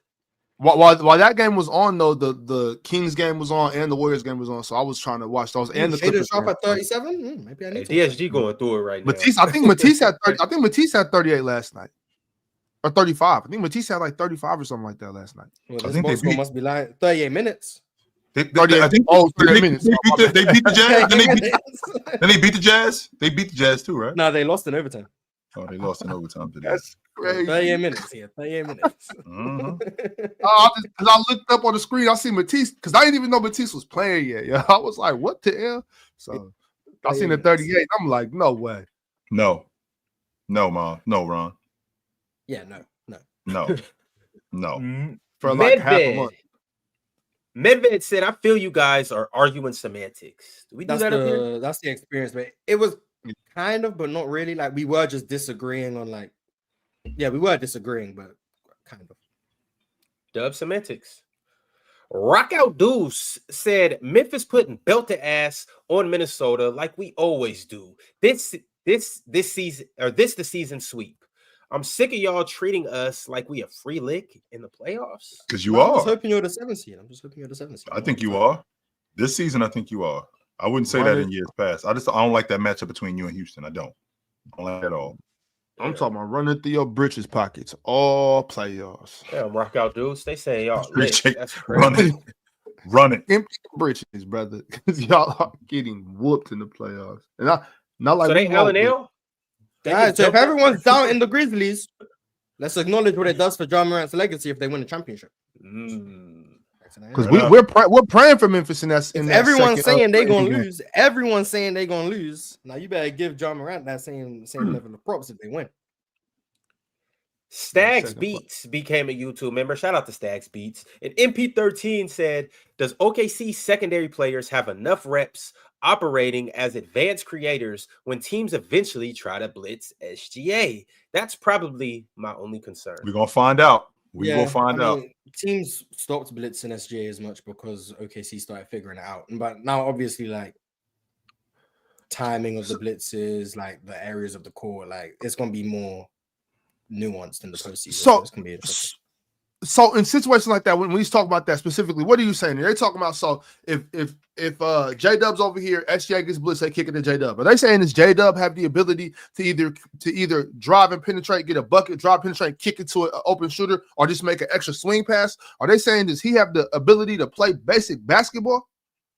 They're asking if a team takes SGA out the game, do the OKC others have the ability to hold up on offense where SGA can't really do everything for them? That's what he's asking.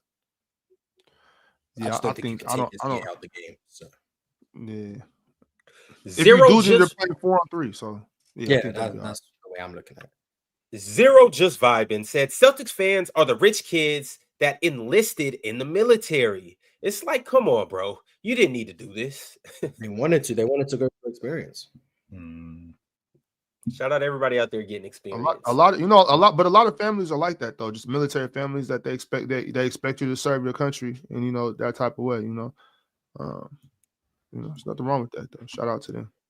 XO became a YouTube member. Shout out to XO, and shout out to everybody else that became a member today. And shout out to everybody that subscribed today. And definitely shout out to everybody that liked the video. And if you didn't like the video, I hope your coach gets fired like Swiper and Ox. Leaf Diggy sent through a members chat and said, the NBA eliminated 4 teams in one season. Shaking my head. What's he talking about? I don't know. He be up. We don't never know what the Brim Reaper talking about. All right, y'all know what time it is. Chill with Chill will be coming on here in a little bit. The PCL Final Four will be coming on shortly thereafter. And then we got Playback after party after that. We got a busy day here at Players Choice, so y'all be sure to tap in all day today. Fellas, tomorrow or in a couple hours, I guess. Later. Good luck, Mars All and right, Chill. Yeah, yes, sir. I will.